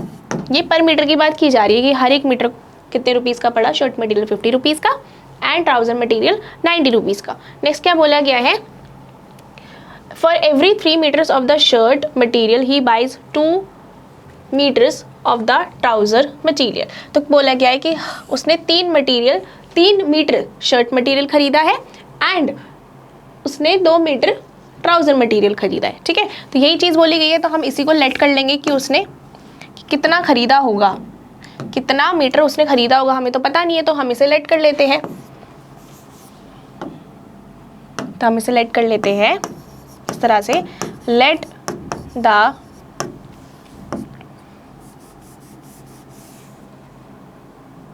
शर्ट मटेरियल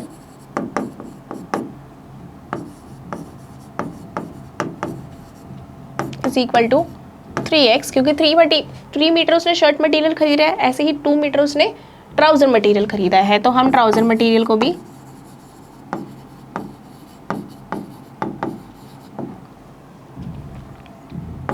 क्या लेट कर लेंगे, 2x। ठीक है, तो हम बेसिकली भी कह सकते हैं लेट द नंबर ऑफ, कि कितने नंबर ऑफ शर्ट्स मटेरियल उसने खरीदे होंगे एंड कितने नंबर ऑफ ट्राउज़र मटेरियल उसने खरीदे होंगे। ठीक है, तो हमने लेट कर लिया कि 3x उसने शर्ट मटेरियल खरीदे होंगे and number of trouser material हमने कितना कर लिया, लेट 2x। इस तरह से हमने लेट कर लिया। नेक्स्ट हमें क्या पूछा गया है, he sells the materials at 12% and 10% profit respectively. So हमें बताया गया है कि उसने उसको जब सेल किया, पहले तो उसने एक बाई किया, खरीदा उसने, ठीक है, खरीदा एंड जब उसने उसको बेचा, सेल किया, तब उसको कितना प्रॉफिट हुआ, 12% प्रॉफिट, मतलब कि उसको कितना फ़ायदा हुआ। ठीक है, तो यहाँ पे उसको 12% किस पे, शर्ट मटेरियल पे फ़ायदा हुआ है 12% एंड जो ट्राउज़र मटेरियल पे उसको उस पर कितना फ़ायदा हुआ है 10%। ठीक है, इस तरह से प्रॉफिट परसेंटेज हमें बताया हुआ है। तो हम इसमें निकाल सकते हैं किस तरह से, अगर हमें निकालना होगा तो हम निकाल सकते हैं कि सेलिंग प्राइस, हम सेलिंग प्राइस निकाल लेते हैं कि सेलिंग प्राइस क्या होगा, selling price for shirt material का सेलिंग प्राइस, मतलब कि शर्ट मटेरियल उसने कितने में बेचा होगा, इसका सेलिंग प्राइस अगर हम निकालना चाहें तो हम कैसे निकालेंगे। अब इसे ध्यान से सुनना है कि अगर हम सेलिंग प्राइस निकालने जा रहे हैं तो हम कैसे निकालेंगे कि भाई पहली बात तो कि 1 मीटर पे कितना है, 1 मीटर पे उसको शर्ट मटेरियल के कितने पैसे थे, 50 रुपीज़, 1 मीटर पे 50 रुपीज़ थे। ठीक है, अब उसको 12% फ़ायदा हो रहा है, तो उसका मतलब कि उसने इसके ऊपर 12% का फ़ायदा, मतलब कि उसने इसके ऊपर उसको 12% का फ़ायदा हुआ होगा, है ना। ये 50 रुपीज़ तो उसके पास आई होंगे। अगर आपके पास 2 रुपीज़ है, आपने 2 रुपीज़ की कोई सामान बेचा है, ठीक है, आपने इस 2 रुपीज़ का कोई सामान बेचा है और मैंने कहा कि आपको प्रॉफिट हुआ है, आपको 2 रुपीज़ का प्रॉफिट हुआ है, या फिर मैं कहूँ 3 रुपीज़ का प्रॉफिट हुआ है, आपने 2 रुपीज़ का सामान 3 रुपीज़ के प्रॉफिट में बेचा, है ना, यही बोला मैंने, 3 रुपीज़ के प्रॉफिट में बेचा, तो आप क्या कहोगे कि 2 रुपीज़ तो मेरे पास आई और साथ में 3 रुपीज़ भी तो ऐड हो गए ना, क्योंकि मेरे पास क्या हुआ, 3 रुपीज़ का प्रॉफिट हुआ है, 2 रुपीज़ तो आई ही और 3 रुपीज़ का प्रॉफिट हुआ, तो इसका मतलब कि मेरे पास कितना हो गया टोटल 5 रुपीज़। इस तरह से हम कह सकते हैं। तो इसी तरह से ऑब्वियसली उसके पास 50 रुपीज़ तो आए होंगे, एंड क्या बताया गया है कि 12% का उसको प्रॉफिट हुआ है। जैसे मैंने 3 का बताया था, ऐसे इसमें 12% का प्रॉफिट हुआ है, तो 12% ऑफ किसका 50, मतलब कि 12% 12% 50 का, 50 का 12% हमें पता चल जाएगा निकाल के कि उसको एग्जैक्टली प्रॉफिट कितने रुपए का हुआ है। जैसे मैंने बताया कि प्रॉफिट 3 रुपये का हुआ था, तो हमने 3 को ऐड कर दिया था, तो यहाँ पे हमें पता नहीं कि एग्जैक्टली प्रॉफिट उसको कितने रुपए का हुआ है, तो यहाँ पर हम 12% ऑफ 50 निकाल के हम पता लगा सकते हैं कि 50 का 12% कितना होगा, 50 का 12% कितना होगा। तो हम ऐसे कह सकते हैं ना कि 12% के लिए हम क्या लगा देते हैं, नीचे 100, यहाँ पे परसेंटेज है, इस परसेंटेज के साइन को जब हम हटाते हैं तो हमारे पास नीचे क्या लग जाता है, 100 लग जाता है। तो हमने क्या किया, इनटू में 50, और इस ऑफ की वजह से क्या लग जाता है आपका, मल्टीप्लाई का साइन लगा इस ऑफ की वजह से, और ये क्या लग गया 50। क्या किया हमने, 12% निकाल रहे हैं हम 50 का 12% निकालेंगे तो हमें पता चल जाएगा कि उसको कितना प्रॉफिट हुआ था, कितने नंबर का प्रॉफिट हुआ था, और टोटल प्रॉफिट हम निकाल लेंगे उसी से। तो हम कह सकते हैं कि ये हमारे पास आ जाएगा, इससे कट जाएगा, और ये 5 से 2, और इस तरह से ये 6 आ जाएगा, है ना। इस तरह से हम कह सकते हैं कि उसको 6 रुपीज़ का प्रॉफिट हुआ था, ठीक है, 6 रुपीज़ का प्रॉफिट हुआ था। तो हम क्या लिखेंगे, ऐसे में हम लिखेंगे कि 50 रुपीज़ तो था ही, प्लस इसको मैं यहाँ पे लिख के दिखाती हूँ आपको, 12% ऑफ 50, है ना। इसको प्लस करेंगे तभी तो हमें पता चलेगा कि उसको टोटल कितना प्रॉफिट हुआ, कितने उसके सेलिंग प्राइस कितना था उसका शर्ट मटेरियल का, ठीक है। इस तरह से हमने इसको निकाल दिया। तो यहाँ पर हमने इसको जब डिवाइड किया तो 5 से 2 हो जाएगा, एंड ये 2 से 6 हो जाएगा, तो हमारे पास क्या बच जाएगा, यहाँ पे 6 बच जाएगा, तो ये आ जाएगा 56 रुपीज़।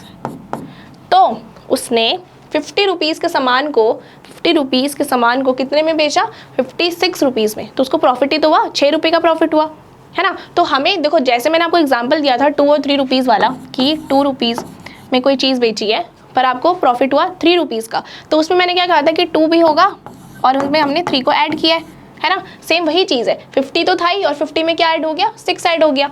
तो मैंने यहाँ पे आपको ऑलरेडी बता दिया था कि आपके पास प्रॉफिट कितना हुआ, पर यहाँ पे हमें पता नहीं था कि प्रॉफिट कितना हुआ। यहाँ पे हमें परसेंटेज में दे रखा था, तो हमें परसेंटेज से पहले सिंप्लीफिकेशन करना पड़ेगा, सिंप्लीफाई करके फिर हम निकाल सकते हैं कि उसको टोटल कितना प्रॉफिट हुआ। टोटल प्रॉफिट कितना हुआ था, 6, तो इसका मतलब कि हम टोटल पैसे में जब 6 को ऐड कर देंगे तो हमारे पास आ जाएगा उसकी सेलिंग प्राइस। तो selling price for shirt material कितनी होगी, 56 रुपीज़। इसी तरह से हमारे पास सेलिंग प्राइस आ जाएगा, selling price for trouser material. अब ट्राउज़र मटेरियल के हम निकालेंगे। So for trouser material same ही होगा ऑब्वियसली, जैसे कि हमने इसके लिए निकाला शर्ट मटेरियल के लिए, वैसे ही ट्राउज़र मटेरियल के सेलिंग प्राइस निकलेगा। कैसे, ट्राउज़र मटेरियल का कितना था, 90 रुपीज़ पर मीटर, तो मतलब कि 90 प्लस कितना था, इसमें कितना परसेंट उसको प्रॉफिट हुआ था, 10%, है ना। तो मतलब कि 10%, 10/100 इंटू कितना, 90 का हमें 10% फाइंड आउट करना पड़ेगा। तो हम बोल सकते हैं कि यहाँ से ये 0 कट जाएगा, यहाँ से ये 0 हट जाएगा, तो आपके पास बच जाएगा 9, तो आपके पास आ गया 99 रुपीज़। तो यहाँ पर उसने 90 रुपये की चीज़ कितने में बेची, 99 रुपीज़ में, ठीक है। तो सेलिंग प्राइस हमें पता चल गया दोनों का। शर्ट मटेरियल का सेलिंग प्राइस कितना था, 56, ट्राउज़र मटेरियल का सेलिंग प्राइस कितना था हमारे पास, 99 रुपीज़। अब क्या करेंगे, अब हम इसकी इक्वेशन बना सकते हैं। अकॉर्डिंग टू क्वेश्चन हमें क्या बताया गया है कि हिज टोटल सेल इज़ 36,600, तो उसकी टोटल सेल हमें गिवन है, ठीक है। तो अब हमें यहाँ पे पता चला कि selling price for shirt material, मतलब कि उसने एक शर्ट मटेरियल को 1 मीटर में कितने में बेचा, 56 रुपीज़ में, ठीक है। ऐसे ही 1 मीटर उसने ट्राउज़र मटेरियल कितने में बेचा, 99 रुपीज़ में, ठीक है। और यहाँ पे हमने नंबर ऑफ शर्ट मटेरियल्स कितने लिए थे, X, हमने नंबर ऑफ शर्ट मटेरियल्स कितने लिए थे, x, ऐसे ही ट्राउज़र मटेरियल कितने लिए थे हमने 2x। तो जब हम इससे मल्टीप्लाई करेंगे तभी तो हमें पता चलेगा ना कि उसने एक शर्ट मटेरियल अगर उसने 56 रुपीज़ में बेचा, ऐसे ही उसने एक ट्राउज़र मटेरियल अगर 99 रुपीज़ में बेचा, तो हम क्या करेंगे, हम मल्टीप्लाई तो करेंगे 3x से 56 को मल्टीप्लाई कर देंगे, ठीक है ना। एंड ऐसे ही हम ट्राउज़र मटेरियल के नंबर्स को 99 से मल्टीप्लाई कर देंगे कितने में बेचा। अगर मैं कहूँ कि मैंने 2 पेन बेचे 3 रुपये के, 2 पेन बेचे मैंने 3 रुपये के, तो मैं क्या करूँगी, मेरे को अगर पता हो, मतलब मैं अगर जानना चाहती हूँ ये चीज़ कि मेरे को कितने पैसे मिलेंगे, तो मैं क्या कहूँगी कि 2 रुपये, 2 पेन मैंने 3 रुपये के बेचे, तो मेरे पास क्या आएगा 2 × 3 6, तो मतलब कि मैंने कितना कमाया 6 रुपीज़। इस तरह से इसमें भी तो मल्टीप्लिकेशन ही होगी, तो हम सिंपली क्या लिख देंगे, according to question 3x × 56 plus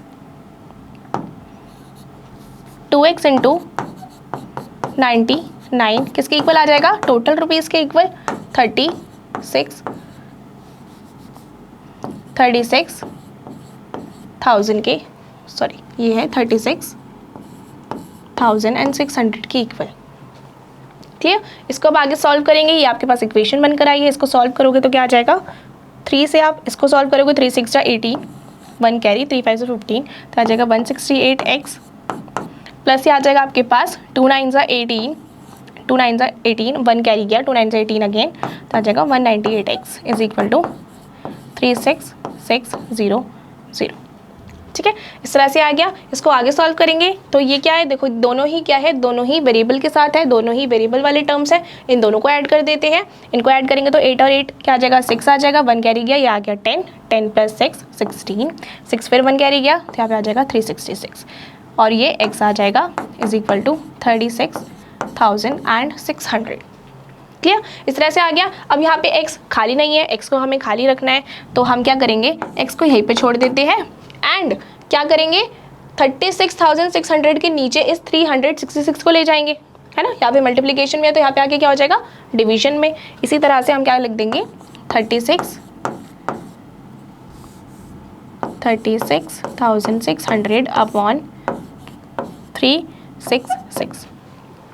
clear, आपको दिख ही रहा होगा ये 366 है, यहाँ पे भी 366 है, तो मतलब क्या हो जाएगा 100 आपके पास आ जाएगा। तो x की वैल्यू क्या आ गई आपके पास, x की वैल्यू आपके पास निकल कर आ गई 100। क्लियर, x की वैल्यू आपके पास 100 आ गई है, तो उसका मतलब कि आप शर्ट मटेरियल निकाल सकते हो। तो मैं यहाँ पे लिखवा देती हूँ, शर्ट मटेरियल कितने हो जाएंगे आपके पास, शर्ट मटेरियल आपके पास हो जाएंगे, देखो क्या था 3x के इक्वल, 3x मतलब कि 3 × 100 क्या इक्वल आ जाएगा, किसके इक्वल 300, और ऐसे ही ये क्या आ जाएगा 2 × 100 मतलब कि 200 के इक्वल। तो हमारे पास नंबर ऑफ शर्ट मटेरियल्स कितने आ गए 300 and number of trouser materials कितने आ गए 200।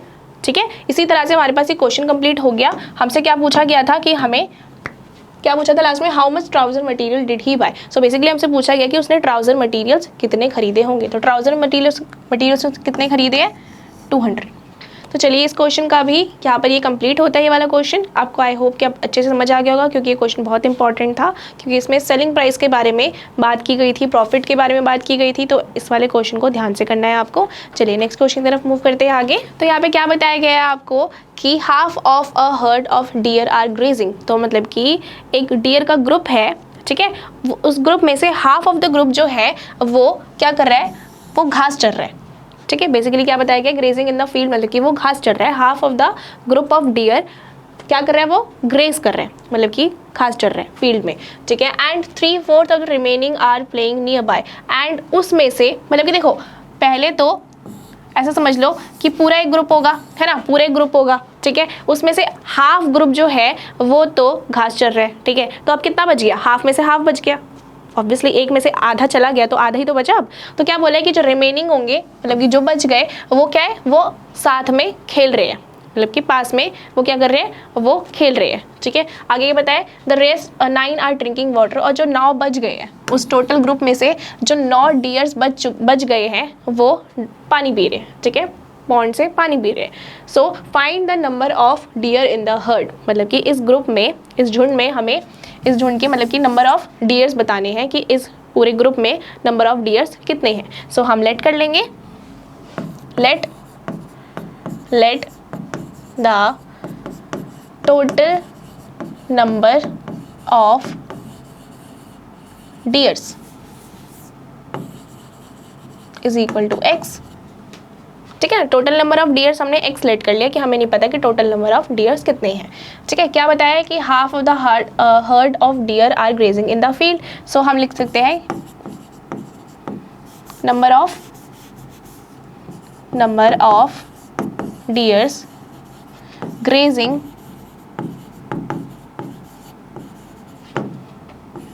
in the number of deers grazing in the field।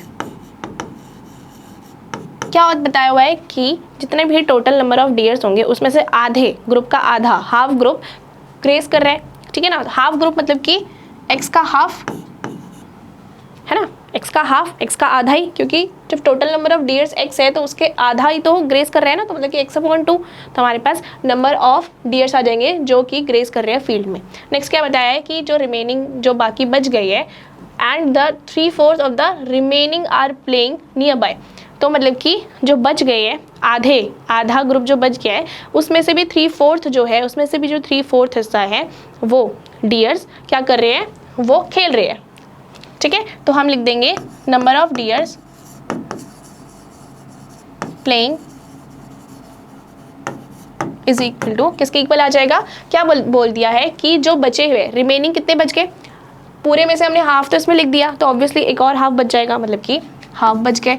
और इसमें इसका भी 3/4 पार्ट, इसका भी 3/4 पार्ट, तो कैसे लिखेंगे हम, मल्टीप्लाई कर देंगे 3/4 से। 3/4 मतलब कि मल्टीप्लाई कर दिया हमने, 3/4 से मल्टीप्लाई कर दिया, 3/4 से मल्टीप्लाई कर दिया। तो अब 3/4 बोला ना, देखो 3/4 मतलब कि 3/4 इस तरह से लिखते हैं हम। ठीक है, इसे मल्टीप्लाई करेंगे तो कैसे आ जाएगा आपके पास, क्या आ जाएगा आपके पास 3x/2 = 8।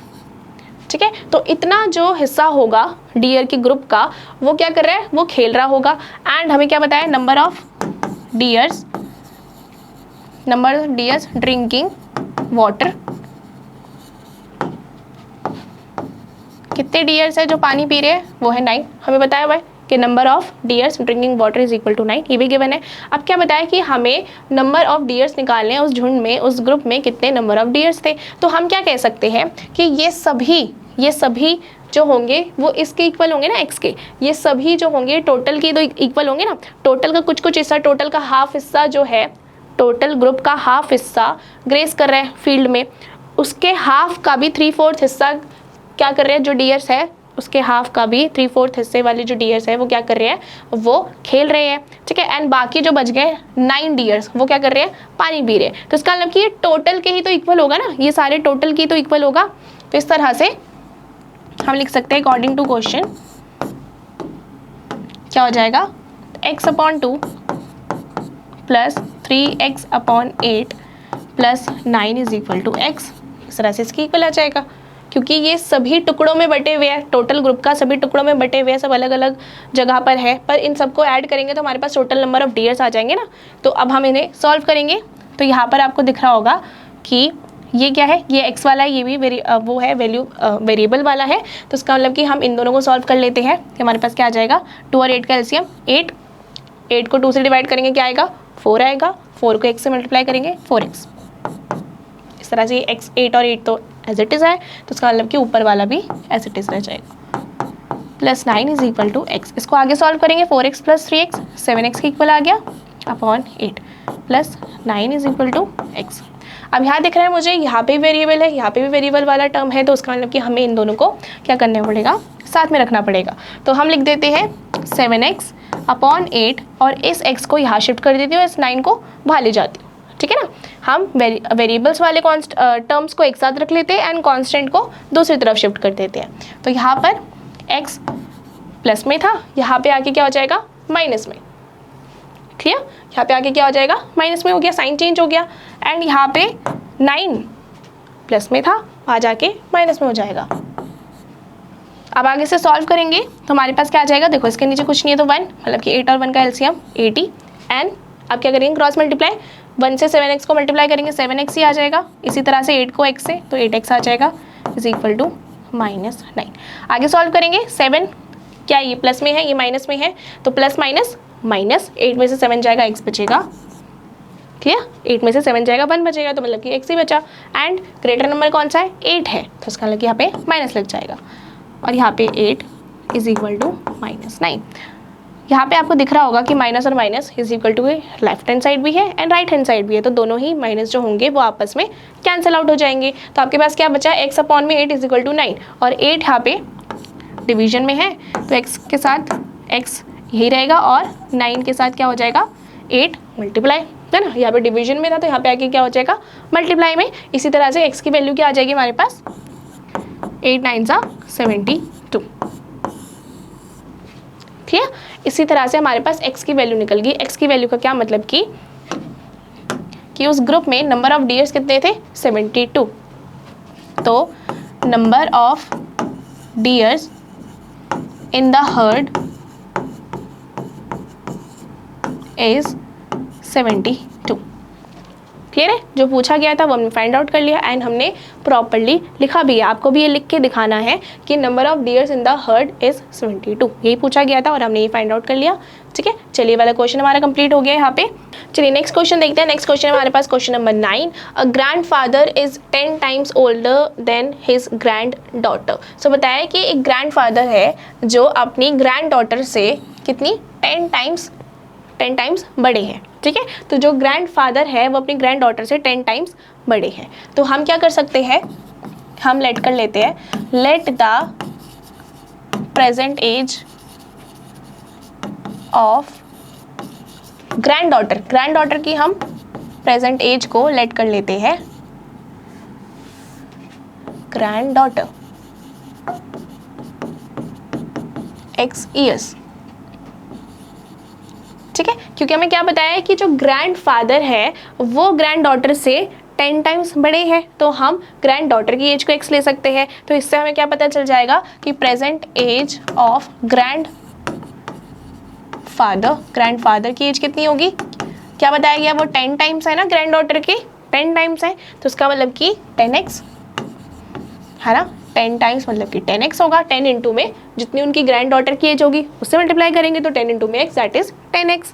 ठीक है, आगे क्या बताया है, he is also 54 years older than her. आगे बताया हुआ है कि ये भी बताया हुआ है कि जो ग्रैंड फादर है वो अपनी ग्रैंड डॉटर से 54 ईयर्स ओल्डर है, मतलब कि बड़े हैं। तो हम इससे अकॉर्डिंग टू क्वेश्चन करके हम सिंपली क्या कर सकते हैं, इक्वेशन बना सकते हैं। क्या बताया गया है कि he is also 54 years older than her. तो अगर ये बताया हुआ है कि जो ग्रैंड फादर है वो ग्रैंड डॉटर से 54 ईयर्स बड़े हैं, तो उसका मतलब x + 54 है ना, जो ग्रैंड डॉटर की एज, ग्रैंड फादर की जो एज होगी वो x + 54, ग्रैंड डॉटर की एज से 54 बड़े हैं, मतलब कि प्लस कर देंगे। और क्या बताया हुआ है, ग्रैंड फादर की एज हमें ये भी तो बता रही है कि 10x है, दोनों इक्वली तो है, मतलब कि ग्रैंड फादर की एज ये भी बताई हुई है कि ग्रैंड डॉटर से वो 54 ईयर्स बड़े हैं, और ये भी बताया हुआ है कि ग्रैंड फादर जो है वो ग्रैंड डॉटर से 10x है, मतलब कि 10 टाइम्स है। ठीक है, तो दोनों ही कंडीशन में हम क्या करेंगे, दोनों को इक्वल रख देंगे, क्योंकि ग्रैंड फादर की जो एज होगी वो तो इक्वल ही निकलेगी, है ना। तो अब इसे सॉल्व करते हैं, हम यहाँ पे सॉल्व करेंगे, तो 54 के छोड़ देते हैं और इस x को यहाँ शिफ्ट कर देते हैं। वेरिएबल्स वाले जो भी हमारे पास टर्म्स होते हैं उनको एक तरफ शिफ्ट कर देते हैं, तो यहाँ पे शिफ्ट कर दिया तो 10x - x आपके पास आ जाएगा 9x, आ जाएगा 54 के इक्वल। क्लियर, आगे क्या आ जाएगा, ये x 54 अपॉन ये वाला 9 आ जाएगा, है ना। ये 9 मल्टीप्लाई में था, यहाँ पे आके डिवाइड हो गया, है ना। आगे देखो, आगे क्या हो जाएगा, ये आपके पास आ जाएगा 9 6 54। तो यहाँ पर x की वैल्यू क्या आ गई आपके पास, x की वैल्यू आ गई 6 के इक्वल। ठीक है, मतलब कि हम कह सकते हैं प्रेजेंट एज ऑफ, हमने x किसको लेट किया था, प्रेजेंट एज हमने x लेट किया था present age of granddaughter, तो उसका मतलब कि ग्रैंड डॉटर की जो एज आ गई, present age of granddaughter किसके इक्वल आ गई, 6 ईयर्स, 6 ईयर्स आ गई। हमें क्वेश्चन में क्या पूछा है, फाइंड देयर प्रेजेंट एजेस, मतलब कि दोनों की प्रेजेंट एजेस हमें फाइंड आउट करनी है। तो हमने प्रेजेंट एज ग्रैंड डॉटर की तो निकाल ली, अब हम प्रेजेंट एज किसकी निकालेंगे, ग्रैंड फादर की। सो ग्रैंड फादर की प्रेजेंट एज कितनी होगी, क्या लेट किया था हमने, 10x, मतलब कि कितनी होगी, 10 × 6 60 ईयर्स। ठीक है, अब इसको ऐसे भी देख लो, क्या बताया गया था कि जो ग्रैंड फादर है वो ग्रैंड डॉटर से 10 टाइम्स बड़े है ना। 10 टाइम्स मतलब कि ये तो हमने दिखा लिया 60 ईयर्स हो गए। और क्या बताया गया था हमें, तो यहाँ पर आपके पास आपने देखा कि आपके पास present age of granddaughter क्या आ गई 6 ईयर्स, ऐसे ही present age of grandfather क्या आ गई 60 ईयर्स। ठीक है, यहाँ पर अगर आप स्टेटमेंट देखोगे ना तो आपको क्या बताया गया था एक स्टेटमेंट में कि ग्रैंड फादर जो है वो ग्रैंड डॉटर से 54 ईयर्स बड़े हैं, यही बताया गया था ना। तो अगर हम देखें क्या बताया था कि ग्रैंड फादर जो है वो ग्रैंड डॉटर से, ग्रैंड डॉटर को हमने एक्स माना था है ना, ग्रैंड डॉटर की प्रेजेंट एज हमने एक्स लेट किया था, वो कितने बड़े हैं उससे 54 ईयर्स। ग्रैंड डॉटर की जो एज है वो ग्रैंड डॉटर की एज से 54 ईयर्स बड़े हैं, ये बताया था। तो हमारे पास जो एक्स की वैल्यू आई है, एक्स की वैल्यू क्या आई हमारे पास, एक्स की वैल्यू है हमारे पास 6। तो हम इसमें ऐड करके देख लेते हैं कि क्या वो इसके इक्वल आ रहे हैं, 60 ईयर्स जो हमने यहाँ पे निकाले उसके इक्वल आ रहे हैं। तो हमने देखा कि जब हम इसे ऐड करेंगे तो हमारे पास 60 आएगा। तो ऑब्वियसली आप इस केस में भी आप देख सकते हो कि दोनों ही केस बिल्कुल सिमिलर है, उसमें भी 60 आ रहा है, इसमें भी 60 आ रहा है। तो ग्रैंड फादर की एज क्या आ गई आपके पास 60। क्लियर, इसी के साथ ये वाला क्वेश्चन हमारा कंप्लीट हो गया। अब चलिए अब आगे नेक्स्ट क्वेश्चन पे चलते हैं। नेक्स्ट है हमारे पास question number 10, Aman's age is 3 times his son's age. क्या बताया है कि अमन की जो एज है वो उसके बेटे की एज से 3 टाइम्स है, जो उसकी बेटे की एज है उससे 3 टाइम्स है, 3 गुनी है उसके बेटे की एज से। ठीक है, तो ऐसे ही हम लेट कर लेते हैं जो हमें बताया गया है। क्या बताया कि अमन की एज 3 टाइम्स है उसके सन की एज के, तो मतलब कि हम उसके अमन के सन की एज को एक्स लेट कर लेते हैं। तो हम लेट कर लेंगे let the present age of सिर्फ सन्स एज लिख लेती हूँ, son's age is equal to x, उसके बेटे की एज एक्स लेट कर लेते हैं। आपको समझ ही आ रहा होगा सन किसकी बात कर रहे हैं, अमन के सन की बात कर रहे हैं, तो सन्स एज हमने एक्स ईयर्स लेट कर लिया।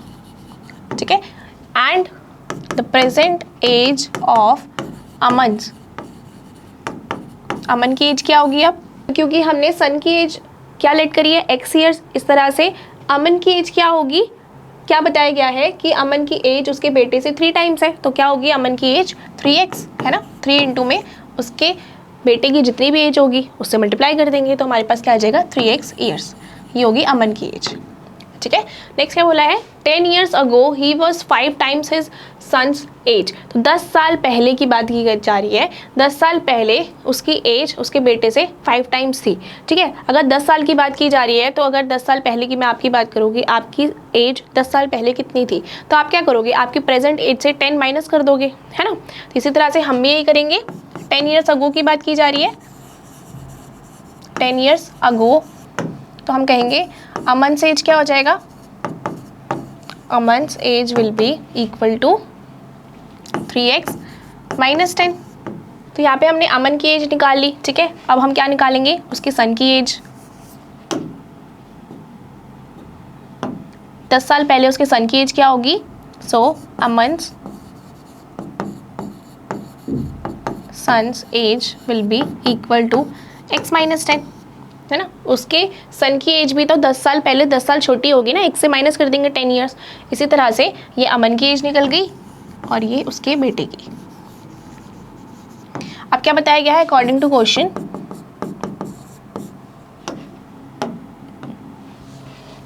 Ten years ago he was 5 times his son's age. तो 10 साल पहले जो अमन था वो 5 टाइम्स था, 5 गुना था अपने बेटे की एज से।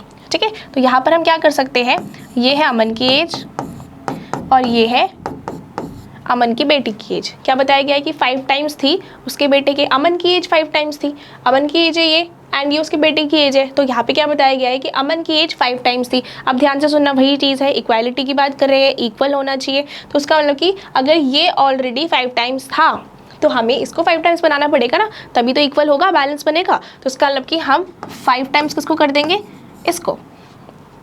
क्लियर, तो हमने किसको 5 टाइम्स बना दिया, उसके सन की एज को 5 टाइम्स बना दिया, क्योंकि हमें इक्वालिटी चाहिए है ना, बैलेंस करना है हमें, इस वजह से हमने इसको 5 से मल्टीप्लाई कर दिया। अब आगे से सॉल्व करेंगे। इसको किस तरह से सॉल्व करते थे, एक बार 5 को पहले इससे मल्टीप्लाई करेंगे और फिर इससे 5 से x को मल्टीप्लाई करेंगे तो 5x आ जाएगा एंड 5 से 10 को करेंगे तो 50 आ जाएगा। क्लियर, इस तरह से हमारे पास क्या करेंगे, अब यहाँ पे 3x है, जो जितने भी हमारे पास वेरिएबल वाले टर्म्स हैं उनको एक तरफ लिख लेंगे एंड जो कॉन्स्टेंट्स हैं उनको एक तरफ लिख लेंगे। ठीक है, तो ये 5x है, यहाँ पे ये प्लस में है तो यहाँ पे आके माइनस में हो जाएगा, -5x। इस तरह से ये -50 यहीं पे रह जाएगा, ये -10 था ना, इसको यहाँ शिफ्ट कर देते तो क्या आ जाएगा +10। ठीक है, इस तरह से ये आ गया। इसको सॉल्व करेंगे, प्लस माइनस, -5 में से 3 जाएगा, 2 बचेगा। ग्रेटर नंबर 5 है तो मतलब कि क्या लगेगा -2x आ गया। यहाँ पे क्या बचेगा देखो, minus plus again minus, 50 - 10 40, greater number 50 था तो माइनस बच गया। क्लियर, ये माइनस और minus cancel out. LHS and RHS में सिमिलर नेगेटिव टर्म्स है, इसका मतलब कि माइनस और माइनस क्या हो जाएंगे, पॉजिटिव हो जाएगा, है ना, कैंसिल आउट हो जाएगा। यहाँ पर x बच गया और इस 2 को मैं क्या करती हूँ, इस 40 से डिवाइड करवा देती हूँ, तो क्या आ जाएगा ये 20 के इक्वल। तो हमारे पास x की वैल्यू किसके इक्वल आ गई, 20 के। ठीक है, x की वैल्यू 20 के इक्वल आ गई, तो हम कह सकते हैं कि हमने किसको लेट किया था, x present age of Aman's son's age, है ना। तो हमने कह दिया कि present age of Aman's son's age will be equal to, क्या है हमारे पास x 20, मतलब कि अमन के बेटे की एज कितनी थी 20 years, and present age of अमन्स